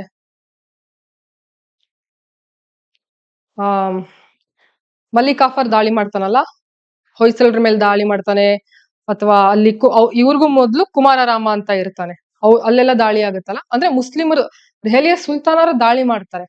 ಸೊ ಇವ್ರು ಏನ್ ಮಾಡ್ತಾರೆ, ಹಿಂದೂಗಳಲ್ಲಿ ಒಗ್ಗಟ್ಟನ್ನ ಮೂಡಿಸ್ಬೇಕು ಅನ್ನೋ ಕಾರಣಕ್ಕೆ ಈ ಸಾಮ್ರಾಜ್ಯ ಸ್ಥಾಪನೆ ಆಯ್ತು. ಇದು ನಾನು ಹೇಳ್ತಿರೋದಲ್ಲ, ಈ ತಿಪ್ಪೇರುದ್ರಸ್ವಾಮಿ ಅವ್ರ ಪುಸ್ತಕದಲ್ಲೇ ಇದೆ ಆತರ ಹೇಳಿರೋದು. ಅದರ ಮುಖ್ಯ ಉದ್ದೇಶ ಏನಂತಂದ್ರೆ ವಿಜಯನಗರದ್ದು ಹಿಂದೂಗಳನ್ನ ಒಟ್ಟುಗೂಡಿಸ್ಬೇಕು ಅನ್ನೋದು ಇದೆ. ಬಟ್ ನೀವು ಉತ್ತರದಲ್ಲಿ ಈ ತಪ್ಪನ್ನ ಮಾಡಬಾರ್ದು. ನೀವು ಬರಿಬೇಕಾದ್ರೆ ಇದನ್ನೆಲ್ಲ ಬರೆಯಕ್ ಹೋಗ್ಬಾರ್ದು. ನೀವು ಉತ್ತರದಲ್ಲಿ ಬರಿಬೇಕಾದ್ರೆ ನೀವು ಜಾತ್ಯತೀತರು ಅಂದ್ರೆ ಗೊತ್ತಲ್ಲ, ಸೆಕ್ಯುಲರ್ ನ ಫಾಲೋ ಮಾಡೋರು, ಜಾತ್ಯತೀತರು ಅಂತ ಅನ್ಕೊಂಡೆ ಬರಿಬೇಕಾಗುತ್ತೆ. ಈ ತರದನ್ನೆಲ್ಲ ಬರೆಯಕ್ ಹೋಗ್ಬಾರ್ದು. ಮತ್ತೆ ಕೆಲವೊಂದು ಮಿಸ್ಟೇಕ್ಸ್ ಮಾಡ್ತಾರೆ. ಬೆಳಗಾವಿನ ಬೆಳಗಾಂ ಅಂತ ಬರೆಯೋದು, ಬೆಳಗಾವಿ ಅಂತಾನೆ ಬರಿಬೇಕು. ನೀವು ಬೆಳಗಾಂ ಅಂತ ಬರೆಯೋದಕ್ಕಾಗಲ್ಲ ಕನ್ನಡ ಪತ್ರಿಕೆಗಳಲ್ಲಿ. ನೀವು ಮಾತಾಡೋದೇನೇ ಇರ್ಲಿ, ಬಟ್ ಬರಿಬೇಕಾದ್ರೆ ಬೆಳಗಾವಿ ಅಂತಾನೆ ಬರಿಬೇಕಾಗುತ್ತೆ. ಸೊ ಇಲ್ಲೆಲ್ಲ ನೀವು ಸ್ವಲ್ಪ ಕಾನ್ಶಿಯಸ್ ಆಗಿರ್ಬೇಕಾಗತ್ತೆ. ನೀವು ಸ್ಕೂಲ್ಗಳಲ್ಲಿ ಬರ್ದ ಹಾಗೆ ಬರೆಯೋದಕ್ಕಾಗೋದಿಲ್ಲ ಇಲ್ಲಿ. ಹೇಳ್ದಲ್ಲ ಕ್ಯಾಚಿ ಲೈನ್ಸ್ ಆ ತರ ನಿಮ್ಗೆ ಯಾವ್ದಾದ್ರು ಚೆನ್ನಾಗಿರೋ ಲೈನ್ಸ್ ಗಳು ಸಿಕ್ಕಿದ್ರೆ ಇನ್ನೊಂದೇನಂದ್ರೆ ನಾನ್ ರೀಸೆಂಟ್ ಆಗಿ ಯಾವ್ದು ಯೂಟ್ಯೂಬ್ ಅಲ್ಲೋ ಯಾವ್ದೋ ನೋಡ್ತಾ ಇದ್ದೆ. ಅನಿಶ್ಚಿತ ಬದುಕಿಗೆ ನಿಶ್ಚಿತ ಹೋರಾಟ ಕೇಳಿರ್ತೀರಲ್ಲ, ವೈರಲ್ ಆಗಿದೆ ಅಲ್ಲ. ಚೆನ್ನಾಗಿದೆ ಅಲ್ಲ ಅಲ್ಲಿ. ಅದ್ ಕುವೆಂಪು ಅವ್ರು ಹೇಳಿರೋದು ಅಂತ ಆ ವ್ಯಕ್ತಿ ಹೇಳ್ದ ಅಲ್ಲ, ಗೊತ್ತಿಲ್ಲ. ಕುವೆಂಪು ಹೇಳಿದ್ನ ಯಾರು ಹೇಳಿರೋ ಗೊತ್ತಿಲ್ಲ ನನಗೆ. ಚೆನ್ನಾಗಿದೆ ಆ ಲೈನ್, ನೀವ್ ಅದನ್ನ ಯೂಸ್ ಮಾಡ್ಕೊಬಹುದು.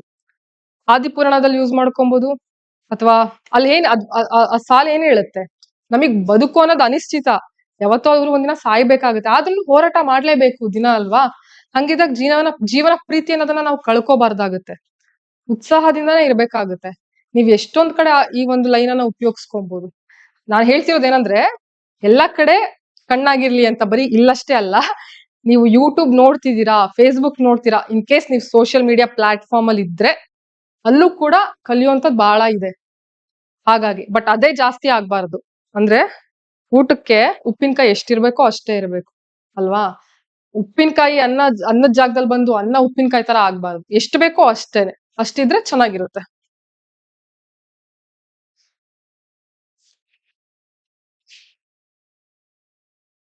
ಇನ್ನ ನನ್ನ ಪರ್ಸನಲ್ ಕೆಲವೊಂದು ನಾನ್ ಸಲಹೆಗಳನ್ನ ಕೊಡುವಂತದ್ದು ಏನಂದ್ರೆ, ನಿಮ್ಗೆ ಕನ್ನಡ ಈಗ ಓದ್ತಿರ್ತೀರಾ, ಕನ್ನಡ ಸಾಹಿತ್ಯ ಅಂತಾನೆ ಅಲ್ಲ, GS 1 2 3 ಎಲ್ಲ ಓದಿರ್ತೀರಾ, ಬೋರ್ ಆಗಿರುತ್ತೆ ಅಲ್ವಾ. ಕೆಲವೊಂದು ಪೇಜಸ್ ಗಳಿವೆ ಯೂಟ್ಯೂಬ್ ಅಲ್ಲಿ ಅಥವಾ ಫೇಸ್ಬುಕ್ ಗಳಲ್ಲಿ, ಅಲ್ಲಿ ನಿಮಗೆ ಕನ್ನಡ ಸಾಹಿತ್ಯಕ್ಕೆ ಸಂಬಂಧಿಸಿದಂತ ಇನ್ಫಾರ್ಮೇಶನ್ ಸಿಗುತ್ತೆ. ಒಂದು ಮೈಸೂರಿನ ಕಥೆಗಳು ನೋಡಿದಿರಾ ಯಾರಾದ್ರೂ ವಿಡಿಯೋಸ್ ಅವ್ರದ್ದು? ಅವ್ರ ಹೆಸರೇನು? ಧರ್ಮಣ್ಣ ಅಲ್ಲ? ಕರೆ. ಏನಾಯ್ತು ಇದು?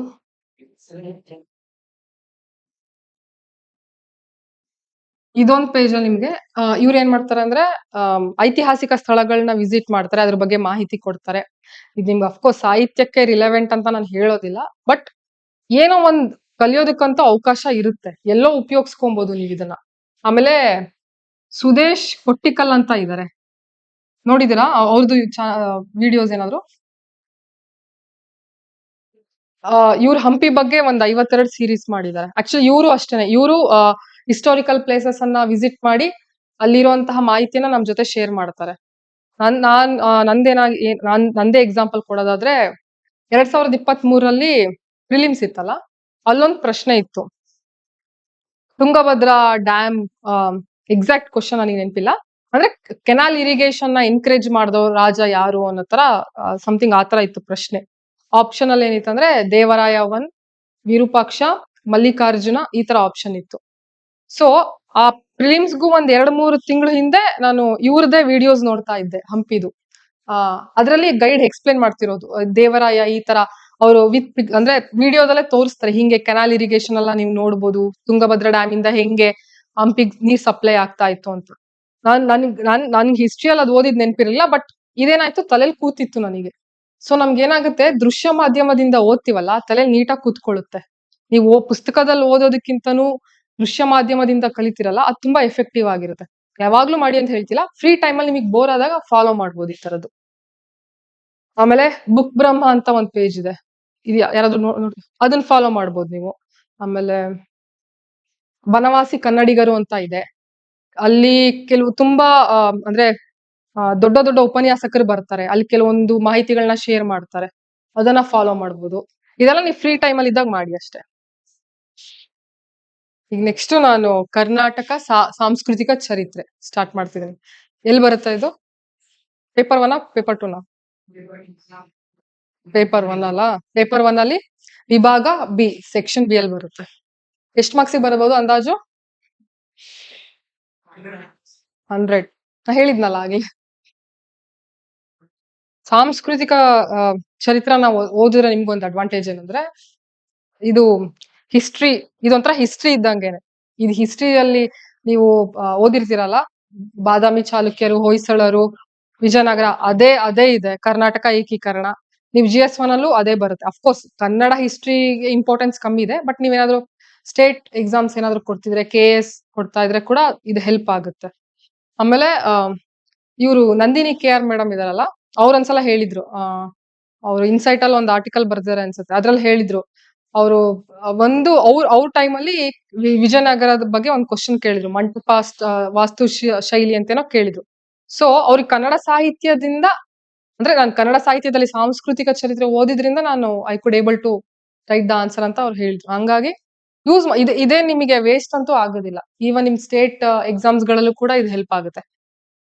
ಬುಕ್ಸ್ ಏನೇನ್ ಓದ್ಬೇಕು ಅಂತ, ಇವ್ರದ್ದು ತಿಪ್ಪೇರುದ್ರ ಸ್ವಾಮಿ ಅವ್ರ ಬುಕ್ ಇದೆಯಲ್ಲ, ತುಂಬಾ ದೊಡ್ಡ ಬುಕ್ ಇದು. ಇದನ್ನ ಕಂಪ್ಲೀಟ್ ಆಗಿ ಕವರ್ ಎಲ್ಲಾನು ಓದೋಕ್ಕಾಗೋದಿಲ್ಲ ಇದ್ರಲ್ಲಿ ನೀವು ಯಾವ್ದೇ ಟಾಪಿಕ್ಸ್ ಅನ್ನ ಓದ್ಬೇಕಂದ್ರೆ ಬಾದಾಮಿ ಚಾಲುಕ್ಯರು, ಅಂದ್ರೆ ಈಗ ಸಾಂಸ್ಕೃತಿಕ ಚರಿತ್ರೆಗೆ ಇಂಪಾರ್ಟೆಂಟ್ ಯಾವ್ದಾವ್ದು ಅಂತ ಹೇಳ್ತೀನಿ. ಒಟ್ಟು ನಿಮ್ಗೆ 78 ಪ್ರಶ್ನೆಗಳು ಬಂದಿದೆ ಇದುವರೆಗೂ ಇದಕ್ಕೆ ಸಂಬಂಧಪಟ್ಟಂತೆ. 2000ದಿಂದ ಇಲ್ಲಿವರೆಗೂ ನಾನು ನೋಡಿದ್ರೆ 78 ಪ್ರಶ್ನೆಗಳಿದೆ ಪ್ರೀವಿಯಸ್ ಇಯರ್ ಕ್ವಶನ್ಸ್. ಬಟ್ ನೀವು ಜಾಸ್ತಿ ಯಾವ್ದಕ್ ಮಹತ್ವವನ್ನ ಕೊಡ್ಬೇಕು ಅಂತಂದ್ರೆ ಬಾದಾಮಿ ಚಾಲುಕ್ಯರು, ಹೊಯ್ಸಳರು, ವಿಜಯನಗರ, ರಾಷ್ಟ್ರಕೂಟರು, ಕಲ್ಯಾಣಿ ಚಾಲುಕ್ಯರು, ಇಷ್ಟು ಮಾತ್ರ. ಇಷ್ಟಕ್ಕೆ ನಿಮ್ಗೆ ರೆಡಿಮೇಡ್ ಆನ್ಸರ್ಸ್ ನೀವು ಮಾಡ್ಕೊಂಡ್ಲೇಬೇಕು.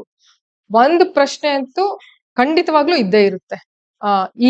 ಈಗ ನಾನು ಏನ್ ಹೇಳಿದಿನಲ್ಲ ರಾಜಮನೆತನಗಳು, ಇದ್ರಲ್ಲಿ ಒಂದಂತೂ ಪ್ರಶ್ನೆ ಇದ್ದೇ ಇರುತ್ತೆ. ಇದಕ್ಕೊಂದು ರೆಡಿ ಮಾಡ್ಕೊಳ್ಳಿ. ಅದೇ ಇದ್ರಲ್ಲಿ ಅಷ್ಟು ಮಾತ್ರ ಓದ್ಕೊಬಹುದು. ಮಿಕ್ಕಿದ ಬೇರೆ ಬೇರೆ ಎಲ್ಲ ಇದೆ, ಅದನ್ನ ಕವರ್ ಮಾಡೋ ಅವಶ್ಯಕತೆ ಇಲ್ಲ. ಈಗ ನಾನು ಹೇಳಿರೋ ಟಾಪಿಕ್ಸ್ ಮಾತ್ರ ನೀವು ನೋಟ್ಸ್ ಮಾಡ್ಕೊಳ್ಳಿ. ಸಾಂಸ್ಕೃತಿಕ ಸಮೀಕ್ಷೆ ನಿಮಗೆ ಟೈಮ್ ಇದ್ರೆ ಇದನ್ನು ಓದ್ಬೋದು. ಏಕೀಕರಣ ಇದರಲ್ಲಿ ಚೆನ್ನಾಗಿ ಕವರ್ ಮಾಡಿದ್ದಾನೆ, ಪ್ರಿಸೈಸ್ ಆಗಿ ಕವರ್ ಮಾಡಿದ್ದಾನೆ. ಕರ್ನಾಟಕ ಸಾಂಸ್ಕೃತಿಕ ಇತಿಹಾಸ ಪಾಲಾಕ್ಷ ತಗೊಂಡಿದಿರಲ್ಲ ಬುಕ್ಸ್ ಎಲ್ಲ ತಗೊಂಡಿ. ಇದ್ರಲ್ಲಿ ಏಕೀಕರಣ ರಿಲೇಟೆಡ್ ಇದ್ರೆ ಇದನ್ನು ಓದ್ಬೋದು. ಇದ್ರ ಜೊತೆ ಕನ್ನಡ MA ಪುಸ್ತಕ, ಇದು KSOU ಅವ್ರದ್ದು. ಅದರಲ್ಲಿ ಫಸ್ಟ್ ಇಯರ್ MA ನೋಟ್ಸ್. ಇದರಲ್ಲಿ ಧರ್ಮದ ಬಗ್ಗೆ ಕೊಟ್ಟಿದ್ದಾನೆ.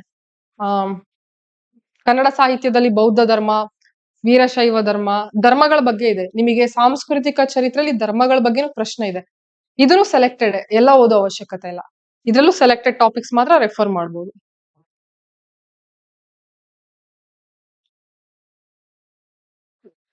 ಇದು ಪ್ರೀವಿಯಸ್ ಇಯರ್ ಕ್ವಶನ್ಸ್ ಇದೆ ಆಯ್ತಾ. ಸಾರಿ, ಸಾರಿ.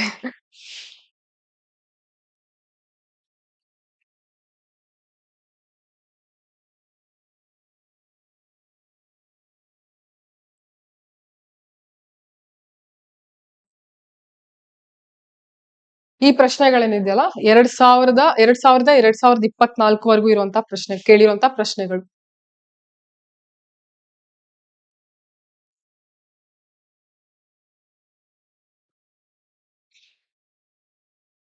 ನಾನ್ ನಿಮಗೆ ಹೆಂಗ್ ಟೀಚ್ ಮಾಡ್ತಾ ಹೋಗ್ತೀನಿ ಅಂದ್ರೆ, ಫಸ್ಟ್ ರಾಜಮನೆತನಗಳನ್ನ ಎಕ್ಸ್ಪ್ಲೇನ್ ಮಾಡ್ತಾ ಹೋಗ್ತೀನಿ. ಬಾದಾಮಿ ಚಾಲುಕ್ಯರು, ರಾಷ್ಟ್ರಕೂಟರು, ನೀವು ಅಬ್ಸರ್ವ್ ಮಾಡ್ಬೋದು ಏನೇನ್ ಪ್ರಶ್ನೆಗಳು ಕೇಳಿದ್ದಾರೆ ಅಂತ. ಕಲ್ಯಾಣಿ ಚಾಲುಕ್ಯರು, ಹೊಯ್ಸಳರು, ವಿಜಯನಗರ ಮನೆತನ, ಮೈಸೂರು ಅರಸರು. ಇದಾದ ನಂತರ ಧರ್ಮಗಳು ಅಂತ ಬರುತ್ತೆ. ವೀರಶೈವ ಧರ್ಮ, ಜೈನ ಧರ್ಮ, ಬೌದ್ಧ ಧರ್ಮ, ಇಸ್ಲಾಂ ಧರ್ಮ, ಕ್ರೈಸ್ತ ಧರ್ಮ, ಏಕೀಕರಣ, ಸ್ವಾತಂತ್ರ್ಯ ಹೋರಾಟ.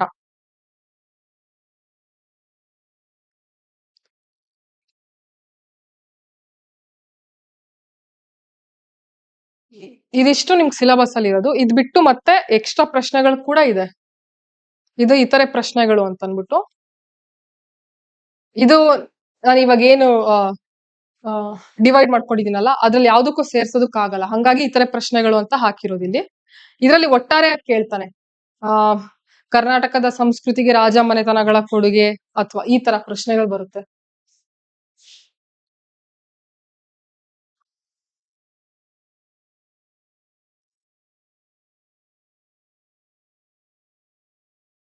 ಈ ತರ ಪ್ರಶ್ನೆಗಳಿದೆಯಲ್ಲ, ಇದಕ್ ನೀವು ನೋಟ್ಸ್ ಮಾಡ್ಕೊಳ್ಳೋ ಅವಶ್ಯಕತೆ ಇಲ್ಲ. ಅಂದ್ರೆ ಒಂದ್ ಬಾರಿ ಕೇಳಿರ್ತಾನೆ, ಒಂದ್ ಬಾರಿ ಅಷ್ಟೇ ಇದೆಲ್ಲ ಕೇಳಿರುವಂತದ್ದು. ಕೆಲವೊಂದು ಪ್ರಶ್ನೆಗಳು ತುಂಬಾನೇ ರಿಪೀಟ್ ಆಗಿದೆ, ಅದಕ್ ಮಾತ್ರನೇ ನೀವು ನೋಟ್ಸ್ ಮಾಡ್ಕೊಳ್ಳಿ. ಉಳಿದಕ್ಕೆ ಒಂದ್ ಟಿಪ್ಪಣಿ ತರ ಒಂದ್ 7-8 ಲೈನ್ ಅಲ್ಲಿ ಇನ್ಫಾರ್ಮೇಶನ್ ಅನ್ನ ಇಟ್ಕೊಂಡಿರಿ ಅಷ್ಟೇ. ಈಗ ಯಕ್ಷಗಾನ ಬಯಲಾಟ ಅಂತಿದೆ, ಅದ್ರ ಬಗ್ಗೆ ತಿಳ್ಕೊಂಡಿದ್ರೆ ಸಾಕು. ನೀವು ಅದಕ್ಕೂ ನೋಟ್ಸ್ ಮಾಡ್ಕೊಳ್ಳೋ ಅವಶ್ಯಕತೆ ಇಲ್ಲ. ಒಂದೇ ಬಾರಿ ಕೇಳಿರೋದು ಒಂದ್ ಪ್ರಶ್ನೆ ಇದಕ್ಕೆ. ಈಗ ಇನ್ನೊಂದ್ ಪ್ರಶ್ನೆ, ಇದು ಇಂಪಾರ್ಟೆಂಟ್ ಪ್ರಶ್ನೆ. ಇದು ಇದು 2021ರಲ್ಲಿ 21-23ರಲ್ಲಿ ಕೇಳಿರುವಂತ ಪ್ರಶ್ನೆಗಳು. ಇವೆರಡು ಪ್ರಶ್ನೆಗಳನ್ನ ನೋಡಿ. ದಾಸ ಸಾಹಿತ್ಯ ಹಾಗೂ ಕರ್ನಾಟಕ ಸಂಗೀತ ಪರಂಪರೆ ಮತ್ತೆ ಅದೇ ತರನೇ ಹರಿದಾಸ ಕೀರ್ತನೆಗಳು ಮತ್ತು ಸಂಗೀತದ ಅಂತರ್ ಸಂಬಂಧವನ್ನು ವಿಶ್ಲೇಷಿಸಿರಿ. ಇದೇನ್ ಗೊತ್ತಾಗುತ್ತೆ, ಎರಡು ಪ್ರಶ್ನೆಗಳು ಒಂದೇ ತರ ಇದೆ, ಕೇಳಿರೋ ಶೈಲಿ ಬೇರೆ ಇದೆ. ನೀವು ಉತ್ತರ ಬರಿಬೇಕಾದ್ರೆ ಎರಡಕ್ಕೂ ಒಂದೇ ಉತ್ತರನೇನೆ. ಸೊ ಈ ತರ ಟ್ವಿಸ್ಟ್ ಗಳು ಬರುತ್ತೆ ನಿಮ್ಗೆ. ಪ್ರಶ್ನೆಯಲ್ಲಿ ಕನ್ಫ್ಯೂಸ್ ಮಾಡಕ್ ಹೋಗ್ತಾನ ಅವನು, ಪ್ರಶ್ನೆ ಪತ್ರಿಕೆ ತಯಾರು ಮಾಡಿರೋರು ಪ್ರಶ್ನೆಯಲ್ಲಿ ಕನ್ಫ್ಯೂಸ್ ಆಗ್ಬೋದು, ಉತ್ತರ ಅದೇ ಇರುತ್ತೆ ಅಷ್ಟೇನೆ, ಗಾಬರಿ ಆಗೋ ಅವಶ್ಯಕತೆ ಇಲ್ಲ. ಇದು 2021-23 ಎಕ್ಸಾಕ್ಟ್ ನನಗೆ ಗೊತ್ತಿಲ್ಲ, ಆ ಟೈಮಲ್ಲಿ ಕೇಳಿರುವಂತಹ ಪ್ರಶ್ನೆಗಳು. ಈ ಧರ್ಮ ಸಮನ್ವಯ ಈ ಪ್ರಶ್ನೆ ಲಾಸ್ಟ್ ಇಯರ್ ಕೇಳಿದ ಅನ್ಸುತ್ತೆ, ನೋಡಿದ್ರಲ್ಲ last year previous year question 2024 ನೋಡಿಲ್ವಾ? ನೋಡ್ಬೇಕು, ನೀವು ಐಡಿಯಾ ಬರುತ್ತಲ್ಲ. ನೀವು ಯಾವ ಚಾಪ್ಟರ್ ಓದ್ತಿರ್ತೀರಲ್ಲ, ಈಗ ಸರ್ ಮಾಡ್ತಿದಾರೆ ಅನ್ಕೊಳ್ಳಿ, ಆ ಸರ್ ಯಾವ ಚಾಪ್ಟರ್ ಮಾಡ್ತಿದ್ರೋ ಆ ಚಾಪ್ಟರ್ ಅಲ್ಲಿ ಏನ್ ಪ್ರಶ್ನೆಗಳನ್ನ ಕೇಳಿದಾರೆ ಅದನ್ನ ನೀವು ಚಾಪ್ಟರ್ ಆದ್ಮೇಲೆ ನೋಡಂತದ, ಅದಕ್ಕೂ ಮೊದ್ಲೇ ನೋಡ್ಬೇಕು ಏನ್ ಪ್ರಶ್ನೆಗಳು ಕೇಳಿದೆ ಅಂತ. ಸೊ ಪಾಠ ಮಾಡ್ಬೇಕಾದ್ರೆ ಯಾವ್ದಕ್ ಹೆಚ್ಚು ಒತ್ತು ಕೊಡ್ಬೇಕನ್ನ ನಿಮ್ಗೊಂದು ಐಡಿಯಾ ಬರುತ್ತೆ.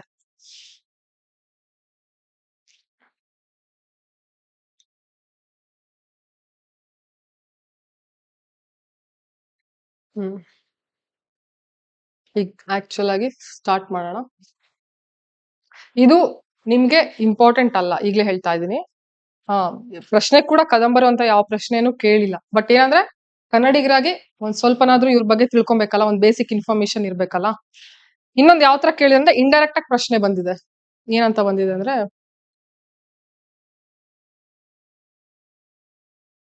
ಕನ್ನಡ ಶಾಸನಗಳು ನಿರೂಪಿಸಿರುವ ಕರ್ನಾಟಕ ಸಂಸ್ಕೃತಿಯ ಸ್ವರೂಪವನ್ನು ವಿಶದೀಕರಿಸಿ ಅಂತ. ಇಲ್ಲಿ ಶಾಸನಗಳು ಅಂತ ಬಂದ್ರೆ, ನಿಮ್ಗೆ ಶಾಸನಗಳು ಅಂತ ಬಂದ್ರೆ ಮುಖ್ಯವಾಗಿ ಬರೋದೇ ಕದಂಬ ಶಾಸನ ಅಲ್ವಾ? ಮೊದಲನೇ ಶಾಸನ ಯಾವುದು ಕರ್ನಾಟಕದ ಅಲ್ವಾ? ಹಲ್ಮಿಡಿ ತಾಳಗುಂದ ಅಂತ ಒಂದ್ ಗೊಂದಲ ಇದೆ, ಬಟ್ ಹಲ್ಮಿಡಿ ಅಂತ ಆನ್ಸರ್ ಅಲ್ಲಿ ಇದ್ರೆ ಹಲ್ಮಿಡಿ ಅಂತಾನೆ ಹೇಳ್ಬೇಕಾಗುತ್ತೆ. ಸೊ ಶಾಸನಗಳು ಅಂತ ಬಂದಾಗ ನೀವು ಕದಂಬರ ಬಗ್ಗೆ ನೀವು ಬರೀಲೇಬೇಕಾಗುತ್ತೆ. ಅಲ್ಲಿ ಇಲ್ಲಿ ಪ್ರಶ್ನೆಯಲ್ಲಿ ಅವ್ನು ಕದಂಬರು ಅಂತ ಎಲ್ಲೂ ಮೆನ್ಷನ್ ಮಾಡಿಲ್ಲ, ಬಟ್ ನೀವು ಬರಿಬೇಕು, ಕದಂಬರದ ಬಗ್ಗೆ ಬರಿಬೇಕು, ರಾಷ್ಟ್ರಕೂಟರ ಶಾಸನಗಳನ್ನ ಬರಿಬೇಕಾಗುತ್ತೆ, ಹೊಯ್ಸಳರ ಶಾಸನಗಳು ಬರಿಬೇಕಾಗುತ್ತೆ, ಎಲ್ಲ ತಿಳ್ಕೊಂಡಿರ್ಬೇಕಿಲ್ಲ, ಪ್ರಮುಖವಾದಂತ ತಿಳ್ಕೊಂಡ್ರೆ ಸಾಕಾಗುತ್ತೆ.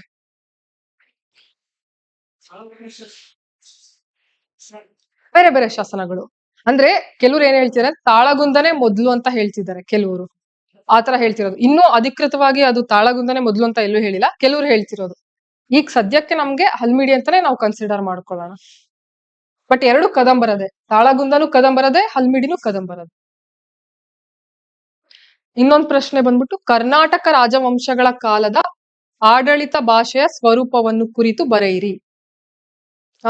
ಮೊದಲು ಆಡಳಿತ ಭಾಷೆಗೆ ಯಾವ ರಾಜ ಮನೆತನ ಸ್ಟಾರ್ಟ್ ಮಾಡಿದ್ದು ಕನ್ನಡವನ್ನ? ಕದಂಬರೇ ಅಲ್ಲ. ಸೊ ಇಲ್ಲಿ ನೀವು ಈ ಕ್ವಶನ್ಗೂ ನೀವೇನ್ ಮಾಡ್ಬೇಕಾಗುತ್ತೆ, ಕದಂಬರಿಂದಾನೇ ಶುರು ಮಾಡ್ಬೇಕಾಗುತ್ತೆ. ಹಾಗಾಗಿ ಒಂದ್ ಬೇಸಿಕ್ ಇನ್ಫಾರ್ಮೇಶನ್ ಇರ್ಲಿ ಅಷ್ಟೇ, ತುಂಬಾ ಆಳವಾಗಿ ಅಧ್ಯಯನ ಮಾಡೋ ಅವಶ್ಯಕತೆ ಇಲ್ಲ.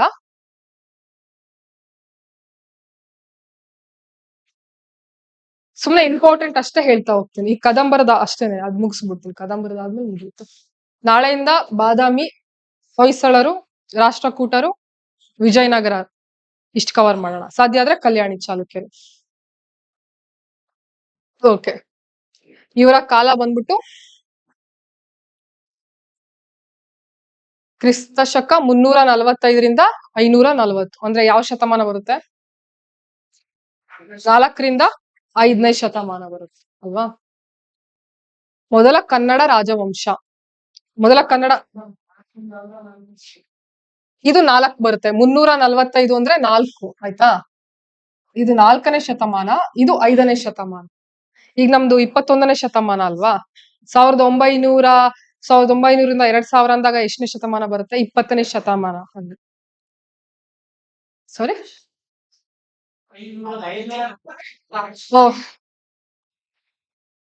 ಸಾರಿ ಅಂದ್ರೆ ಅಲ್ಲಿಗೆ ಹತ್ತತ್ರ 250 ವರ್ಷಗಳ ಕಾಲ ಆಳಿದ್ರಲ್ವಾ? ಓಕೆ, ಮೊದಲ ಕನ್ನಡ ರಾಜವಂಶ. ಇದಕ್ಕೂ ಮೊದಲು ಯಾರಿದ್ರು ಅಲ್ವಾ? ಅವ್ರು ನಮ್ ಕನ್ನಡದವ್ರಲ್ಲ ಅಲ್ವಾ? ಅಥವಾ ಮೌರ್ಯರಿದ್ರು, ಮತ್ತಿನ್ಯಾರೋ ಬೇರೆಯವ್ರಿದ್ರು. ಇವ್ರು ಯಾರು? ಮೊದಲ ಕನ್ನಡ ಸ್ಥಳೀಯ ರಾಜ ಮನೆತನ ಅಂತಂದ್ರೆ ಅದು ಕದಂಬರದು. ಇವ್ರ ಜೊತೆಗೆ ಅಂದ್ರೆ ಇವರ ಕಂಟೆಂಪರರಿ ಅಂತಾನೆ ಹೇಳ್ಬೋದು, ಅಥವಾ ಇವ್ರಾಗಿ ಒಂದ್ 50-100 ವರ್ಷಗಳಾದ್ಮೇಲೆ ಬಂದವರು ತಲಕಾಡು ಗಂಗರು. ಇವ್ರು ಈ ಸಮಯದಲ್ಲಿ ಬರ್ತಾರೆ. ನಂತರ ಇವ್ರಾಗಿ ಒಂದ್ 500 ವರ್ಷಗಳ ಆದ್ಮೇಲೆ ಮತ್ತೆ ಬರ್ತಾರ ಅವ್ರು. ಹಾಗಾಗಿ ಮೊದಲನೇದಾಗಿ ನಾವು ಕನ್ಸಿಡರ್ ಮಾಡ್ಬೇಕಾಗಿರುವಂತದ್ದು ಮೊದಲ ಕನ್ನಡ ರಾಜಮನೆತನ ಅಂದ್ರೆ ಅದು ಕದಂಬರು ಅಂತ. ಇವರ ರಾಜಧಾನಿ ಬಂದು ಬನವಾಸಿ ಅಲ್ವಾ. ಅದಾದ್ಮೇಲೆ ಇವರು ರಾಜಧಾನಿಯನ್ನ ಕೂಡ ಸ್ಥಳಾಂತರ ಮಾಡ್ತಾರೆ. ಹಲಸಿ ಕದಂಬರು ಅಂತ ಕರೀತಾರೆ. ಅಂದ್ರೆ ಅವರ ಮುಂದುವರಿದ ಭಾಗ. ನೆಕ್ಸ್ಟ್ ಅದಾದ್ಮೇಲೆ ಆಮೇಲೆ ಗೋವೆಯ ಕದಂಬರು ಅಂತ ಇದ್ದಾರೆ. ಅವರು ಇವರ ವಂಶದವರೇನೆ ಅಲ್ಲಿ ಹೋಗ್ಬಿಟ್ಟು ರಾಜ್ಯ ಸ್ಥಾಪನೆ ಮಾಡಿರ್ತಾರೆ. ಕನ್ನಡವನ್ನು ಆಡಳಿತ ಭಾಷೆಯಾಗಿ ಬಳಸಿದ ಪ್ರಥಮ ರಾಜವಂಶ ಯಾರು ಅಂತಂದ್ರೆ ಕಾಕುತ್ಸವರ್ಮ. ಈತನೇ ಮೊದಲನೇ ಬಾರಿ ಕನ್ನಡವನ್ನ ಆಡಳಿತ ಭಾಷೆಯಾಗಿ ಉಪಯೋಗಿಸ್ತಾನೆ. ಇಲ್ಲಿ ಕನ್ನಡ ಅಂತಂದ್ರೆ ನಾವು ಮಾತಾಡೋ ಕನ್ನಡ ಅಲ್ಲ, ಅದು ಪ್ರಾಕೃತ ಮತ್ತೆ ಕನ್ನಡ ಪ್ರಾಕೃತ ಮಿಶ್ರಿತ ಕನ್ನಡ ಅದು. ಅಲ್ಲಿ ಪೂರ್ವ ಹಳಗನ್ನಡನೂ ಅಲ್ಲ, ಪೂರ್ವ ಹಳೆಗನ್ನಡದ್ ಬರುತ್ತೆ ಅಲ್ಲಿ. ಮಯೂರವರ್ಮ ಮೊದಲನೇ ರಾಜ. ಇವನ ಸಮಯದಲ್ಲಿ ಪ್ರಾಕೃತವೇ ಆಡಳಿತ ಭಾಷೆ ಆಗಿತ್ತು ಅಂತ ಹೇಳ್ತಾರೆ. ಪ್ರಾಕೃತ ಗೊತ್ತಲ್ಲ ಭಾಷೆ, ಜನಸಾಮಾನ್ಯರು ಮಾತಾಡ್ತಾ ಇದ್ದಂತಹ ಭಾಷೆ ಪ್ರಾಕೃತ. ರಾಜಾಶ್ರಯದಲ್ಲಿ ಪಂಡಿತ ವರ್ಗದವರು ಮಾತಾಡ್ತಿದ್ದಂತಹ ಭಾಷೆ ಸಂಸ್ಕೃತ. ಅದು ಆಗಿನ ಕಾಲದಲ್ಲಿ. ಆಯ್ತಾ?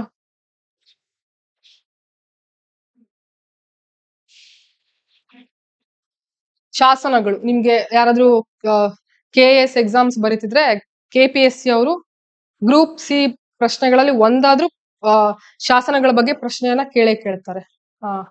ಹಾಗಾಗಿ ಅದನ್ನು ಮೆನ್ಷನ್ ಮಾಡ್ಬಿಟ್ಟಿದೀನಿ ಇಲ್ಲಿ. ಒಂದು ಹಲ್ಮಿಡಿ ಶಾಸನ, ಆಗ್ಲೇ ಹೇಳ್ದಂಗೆ ಕನ್ನಡದ ಮೊದಲ ಶಾಸನ ಅಂತ ಹೇಳ್ತಾರೆ. ಇದು ಯಾರ ಕಾಲದಲ್ಲಿ ಅಂದ್ರೆ ಕಾಕುತ್ಸವರ್ಮನ ಕಾಲದಲ್ಲಿ ಆಗಿರುವಂತದ್ದು. ಇದು ಈ ಶಾಸನದಲ್ಲಿ ಏನಿದೆ, ಏನ್ ಇನ್ಫಾರ್ಮೇಶನ್ ಇದೆ ಗೊತ್ತಿದೆ ಯಾರು ಅಲ್ವಾ? ಯಾರು ಹೇಳಿದ್ದು? ನೀವ್ ಹೇಳಿದಲ್ಲ. ಹಲ್ಮಿಡಿ ಮತ್ತೆ ಮಳವಳ್ಳಿ ಅನ್ನೋ 2 ಊರುಗಳನ್ನ ದಾನ ಕೊಡ್ತಾನೆ. ವಿಜಯರಸ ಯಾರಿಗ್ ಕೊಡ್ತಾನೆ? ವಿಜಯರಸ ಅನ್ನೋ ಯೋಧ ಇರ್ತಾನೆ, ಆ ಯೋಧನಿಗೆ ಕೊಡೋಂಥದ್ದು. ನೆಕ್ಸ್ಟ್ ತಾಳಗುಂದ ಶಾಸನ. ಈ ತಾಳಗುಂದ ಎಲ್ಲಿ ಬರುತ್ತೆ? ಶಿವಮೊಗ್ಗ. ಇದು ಶಾಂತಿವರ್ಮನ ಕಾಲದಲ್ಲಿ ರಚಿತವಾದಂತಹ ಶಾಸನ. ಇಲ್ಲಿ ಸಾಮ್ರಾಜ್ಯದ ಹುಟ್ಟಿನ ಬಗ್ಗೆ. ಮಯೂರ ಮೂವಿ ನೋಡಿದಿರಾ ಎಲ್ರು? ಡಾಕ್ಟರ್ ರಾಜ್ಕುಮಾರ್ ಅವ್ರದ್ದು. ಅಲ್ಲೇನಿದೆ ಸ್ಟೋರಿ? ಅವರು ಬ್ರಾಹ್ಮಣನಾಗಿ, ಅದ್ ಗೊತ್ತಿಲ್ಲ ನಾನು, ಅದ್ರಲ್ಲಿ ಇದೆಯಾ, ಬ್ರಾಹ್ಮಣನಾಗಿ ಹುಟ್ಟುತ್ತಾರೆ, ಕಂಚಿಗೆ ಹೋಗ್ತಾರೆ, ಪಲ್ಲವರ ವಿರುದ್ಧ ಹೋರಾಟ ಮಾಡ್ತಾರೆ. ಆ ಶಾಸನದಲ್ಲೂ ಅದೇ ಇರೋದು. ಬ್ರೀಫ್ ಆಗಿ ಹೇಳಿದಾರೆ ಅಷ್ಟೇನೆ ಆ ಶಾಸನದಲ್ಲಿ. ನೆಕ್ಸ್ಟ್ ಚಂದ್ರವಳ್ಳಿ ಶಾಸನ. ಇದಲ್ಲಿದೆ ಚಂದ್ರವಳ್ಳಿ. ನಿಮ್ಗೆ ಅಶೋಕನ ಶಾಸನ ಬರುತ್ತಲ್ಲ ಇಲ್ಲಿ, ಚಿತ್ರದುರ್ಗ. ಅದು ಮಸ್ಕಿಯಲ್ಲಿ ಬರುತ್ತೆ. ಇದು ಚಂದ್ರವಳ್ಳಿ ಬರೋದು ಚಿತ್ರದುರ್ಗದಲ್ಲಿ. ಇದು ಮಯೂರವರ್ಮನ ಟೈಮಲ್ಲಿ, ಅದೇ ನಾನು ಆಗ್ಲೇ ಹೇಳ್ದಂಗೆ ಮಯೂರವರ್ಮನ ಸಮಯದಲ್ಲಿ ಆಡಳಿತ ಭಾಷೆ ಇದ್ದಿದ್ದು ಪ್ರಾಕೃತ. ಹಾಗಾಗಿ ಅದು ಪ್ರಾಕೃತ ಭಾಷೆಯಲ್ಲೇ ಇದೆ. ಇದು ಏನ್ರ ಬಗ್ಗೆ ಅಂತಂದ್ರೆ, ಮಯೂರವರ್ಮ ಯುದ್ಧದಲ್ಲಿ ಕೆಲವೊಂದು ಪ್ರದೇಶಗಳ ಮೇಲೆ ಜಯವನ್ನ ಸಾಧಿಸಿರ್ತಾನೆ. ಅದ್ರ ಬಗ್ಗೆ ಅಷ್ಟೇ. ಇದು ಅಂದ್ರೆ ಚಂದ್ರವಳ್ಳಿ ಯಾರು ಅಂತ ಕೇಳ್ಬೋದು ಅಷ್ಟೇ, ಬಿಟ್ರೆ ಅದು ಕಂಟೆಂಟ್ ಏನಿದೆ ಆ ಶಾಸನದಲ್ಲಿ ಅನ್ನೋದು ಕೇಳೋದು ನನ್ ಪ್ರಕಾರ ಡೌಟು. ನೆಕ್ಸ್ಟ್ ಹಲಸಿ ಶಾಸನ. ಹಲಸಿ ಎಲ್ಲಿ ಬರುತ್ತೆ? ಬೆಳಗಾಂ ಅವ್ರು ಎಷ್ಟು ಜನ ಇದ್ದೀರಾ? ಯಾರು ಇಲ್ವಾ ಬೆಳಗಾಂ ಅವ್ರಲ್ಲಿ? ಇದು ಬೆಳಗಾಮಲ್ಲೇ ಬರುತ್ತೆ, ಖಾನಾಪುರ ತಾಲೂಕಲ್ಲಿ ಬರುತ್ತೆ ಅನ್ಸುತ್ತೆ ಹಲಸಿ ಅನ್ನೋದು. ಆಯ್ತಾ? ಇದು ರವಿವರ್ಮ ಈತ ರಾಜ ಆಗಿರ್ತಾನೆ. ಆ ಸಂದರ್ಭದಲ್ಲಿ ಕಾರ್ತಿಕ ಮಾಸದ ಸಮಯದಲ್ಲಿ ಕೆಲವೊಂದು ಹಳ್ಳಿಗಳನ್ನ ದಾನ ಕೊಟ್ಟಿರ್ತಾರಲ್ಲ, ಆ ಹಳ್ಳಿಗಳಲ್ಲಿ ತೆರಿಗೆನ ಕಲೆಕ್ಟ್ ಮಾಡಿರೋದನ್ನ ಆ ಹಬ್ಬದ ಸಮಯದಲ್ಲಿ ದೇವಸ್ಥಾನಗಳಲ್ಲಿ ಜಿನಾಲಯದಲ್ಲಿ ಉಪಯೋಗಿಸ್ಕೊಬೇಕು ಅನ್ನೋದ್ರ ಕುರಿತಾಗಿರುವಂತದ್ದು ಹಲಸಿ ಶಾಸನ. ಇದೆರಡು ನನ್ನ ಪ್ರಕಾರ ಅಷ್ಟು ಇಂಪಾರ್ಟೆಂಟ್ ಅಲ್ಲ, ಬಟ್ ಇದೆರಡು ತಿಳ್ಕೊಳ್ಳಿ ಅಷ್ಟೇ, ಇದೇನಿದೆ ಅಂತ.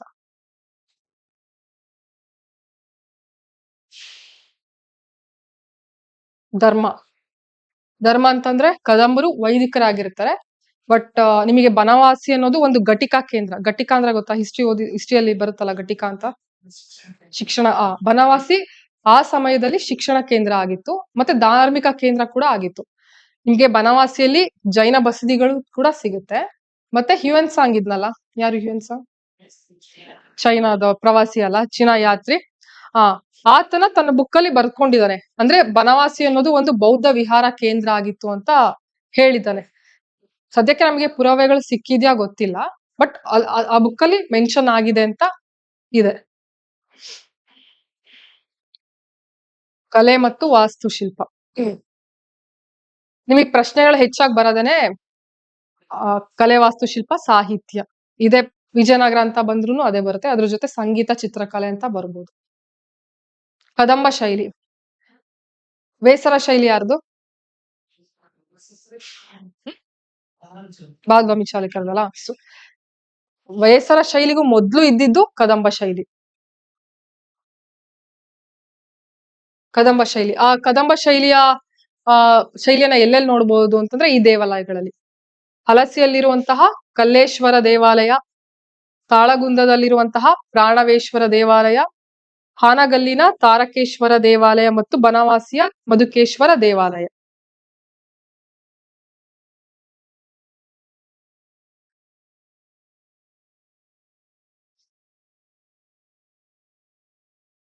ತ್ರಿಕೂಟ ಅಂದ್ರೆ ಏನು? ತ್ರಿಕೂಟ, ದ್ವಿಕೂಟ ಅಂತ ಅಲ್ಲಿ ಬರ್ದಿದ್ದೀನಲ್ಲ,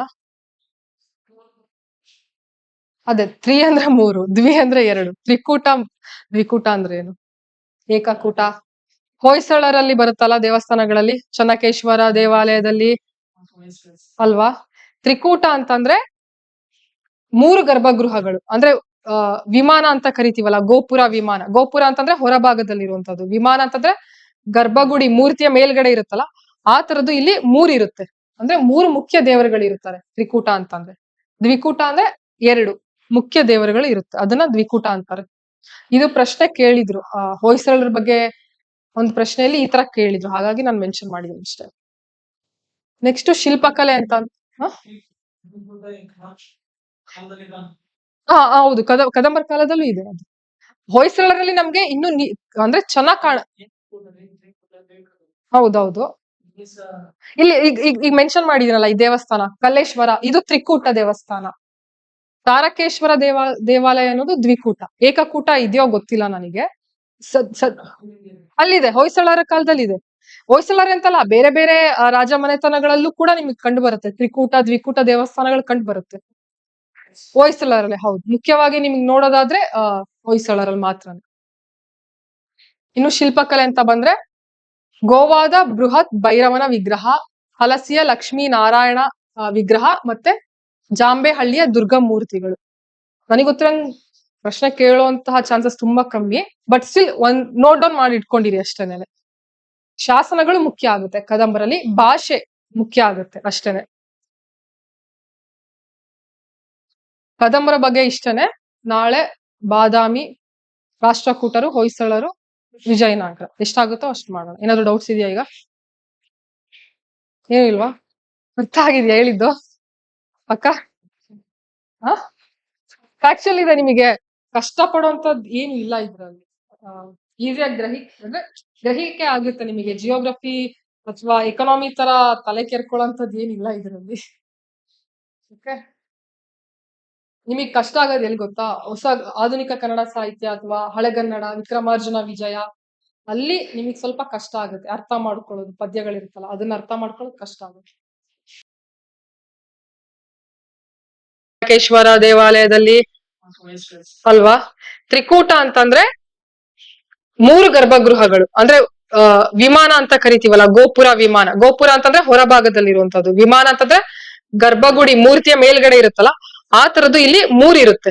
ಅಂದ್ರೆ 3 ಮುಖ್ಯ ದೇವರುಗಳು ಇರುತ್ತಾರೆ ತ್ರಿಕೂಟ ಅಂತಂದ್ರೆ. ದ್ವಿಕೂಟ ಅಂದ್ರೆ 2 ಮುಖ್ಯ ದೇವರುಗಳು ಇರುತ್ತೆ, ಅದನ್ನ ದ್ವಿಕೂಟ ಅಂತಾರೆ. ಇದು ಪ್ರಶ್ನೆ ಕೇಳಿದ್ರು ಹೊಯ್ಸಳರ ಬಗ್ಗೆ ಒಂದು ಪ್ರಶ್ನೆಯಲ್ಲಿ ಈ ತರ ಕೇಳಿದ್ರು, ಹಾಗಾಗಿ ನಾನು ಮೆನ್ಷನ್ ಮಾಡಿದ್ದೀನಿ ಅಷ್ಟೇ. ನೆಕ್ಸ್ಟ್ ಶಿಲ್ಪಕಲೆ ಅಂತ. ಹೌದು, ಕದಂಬರ ಕಾಲದಲ್ಲೂ ಇದೆ ಅದು. ಹೊಯ್ಸಳರಲ್ಲಿ ನಮ್ಗೆ ಇನ್ನು ಅಂದ್ರೆ ಚೆನ್ನಾಗ್ ಹೌದೌದು. ಇಲ್ಲಿ ಈಗ ಮೆನ್ಷನ್ ಮಾಡಿದ್ರಲ್ಲ ಈ ದೇವಸ್ಥಾನ ಕಲ್ಲೇಶ್ವರ, ಇದು ತ್ರಿಕೂಟ ದೇವಸ್ಥಾನ. ತಾರಕೇಶ್ವರ ದೇವಾಲಯ ಅನ್ನೋದು ದ್ವಿಕೂಟ. ಏಕಕೂಟ ಇದೆಯೋ ಗೊತ್ತಿಲ್ಲ ನನಗೆ. ಅಲ್ಲಿದೆ, ಹೊಯ್ಸಳರ ಕಾಲದಲ್ಲಿ ಇದೆ. ಹೊಯ್ಸಳರ ಅಂತಲ್ಲ, ಬೇರೆ ಬೇರೆ ಶಾಸನಗಳು ಮುಖ್ಯ ಆಗುತ್ತೆ ಕದಂಬರಲ್ಲಿ, ಭಾಷೆ ಮುಖ್ಯ ಆಗುತ್ತೆ ಅಷ್ಟೇನೆ. ಕದಂಬರ ಬಗ್ಗೆ ಇಷ್ಟನೆ. ನಾಳೆ ಬಾದಾಮಿ, ರಾಷ್ಟ್ರಕೂಟರು, ಹೊಯ್ಸಳರು, ವಿಜಯನಗರ ಎಷ್ಟಾಗುತ್ತೋ ಅಷ್ಟು ಮಾಡೋಣ. ಏನಾದ್ರು ಡೌಟ್ಸ್ ಇದೆಯಾ ಈಗ? ಏನು ಇಲ್ವಾ? ಅರ್ಥ ಆಗಿದ್ಯಾ ಹೇಳಿದ್ದು? ಅಕ್ಕ ಫ್ಯಾಕ್ಚುಲ್ ಇದೆ, ನಿಮಗೆ ಕಷ್ಟ ಪಡುವಂತದ್ದು ಏನು ಇಲ್ಲ ಇದ್ರಲ್ಲಿ. ಈಸಿಯಾಗಿ ಅಂದ್ರೆ ಗ್ರಹಿಕೆ ಆಗುತ್ತೆ ನಿಮಗೆ. ಜಿಯೋಗ್ರಫಿ ಅಥವಾ ಎಕನಾಮಿ ತರ ತಲೆ ಕೆರ್ಕೊಳ್ಳೋಂಥದ್ದು ಏನಿಲ್ಲ ಇದ್ರಲ್ಲಿ. ಓಕೆ, ನಿಮಗೆ ಕಷ್ಟ ಆಗೋದು ಎಲ್ಲಿ ಗೊತ್ತಾ? ಹೊಸ ಆಧುನಿಕ ಕನ್ನಡ ಸಾಹಿತ್ಯ ಅಥವಾ ಹಳೆಗನ್ನಡ, ವಿಕ್ರಮಾರ್ಜುನ ವಿಜಯ, ಅಲ್ಲಿ ನಿಮಗೆ ಸ್ವಲ್ಪ ಕಷ್ಟ ಆಗುತ್ತೆ ಅರ್ಥ ಮಾಡ್ಕೊಳ್ಳೋದು. ಪದ್ಯಗಳಿರುತ್ತಲ್ಲ ಅದನ್ನ ಅರ್ಥ ಮಾಡ್ಕೊಳ್ಳೋದು ಕಷ್ಟ ಆಗುತ್ತೆ. ಓಕೆ, ಅಷ್ಟೇ. Thank you.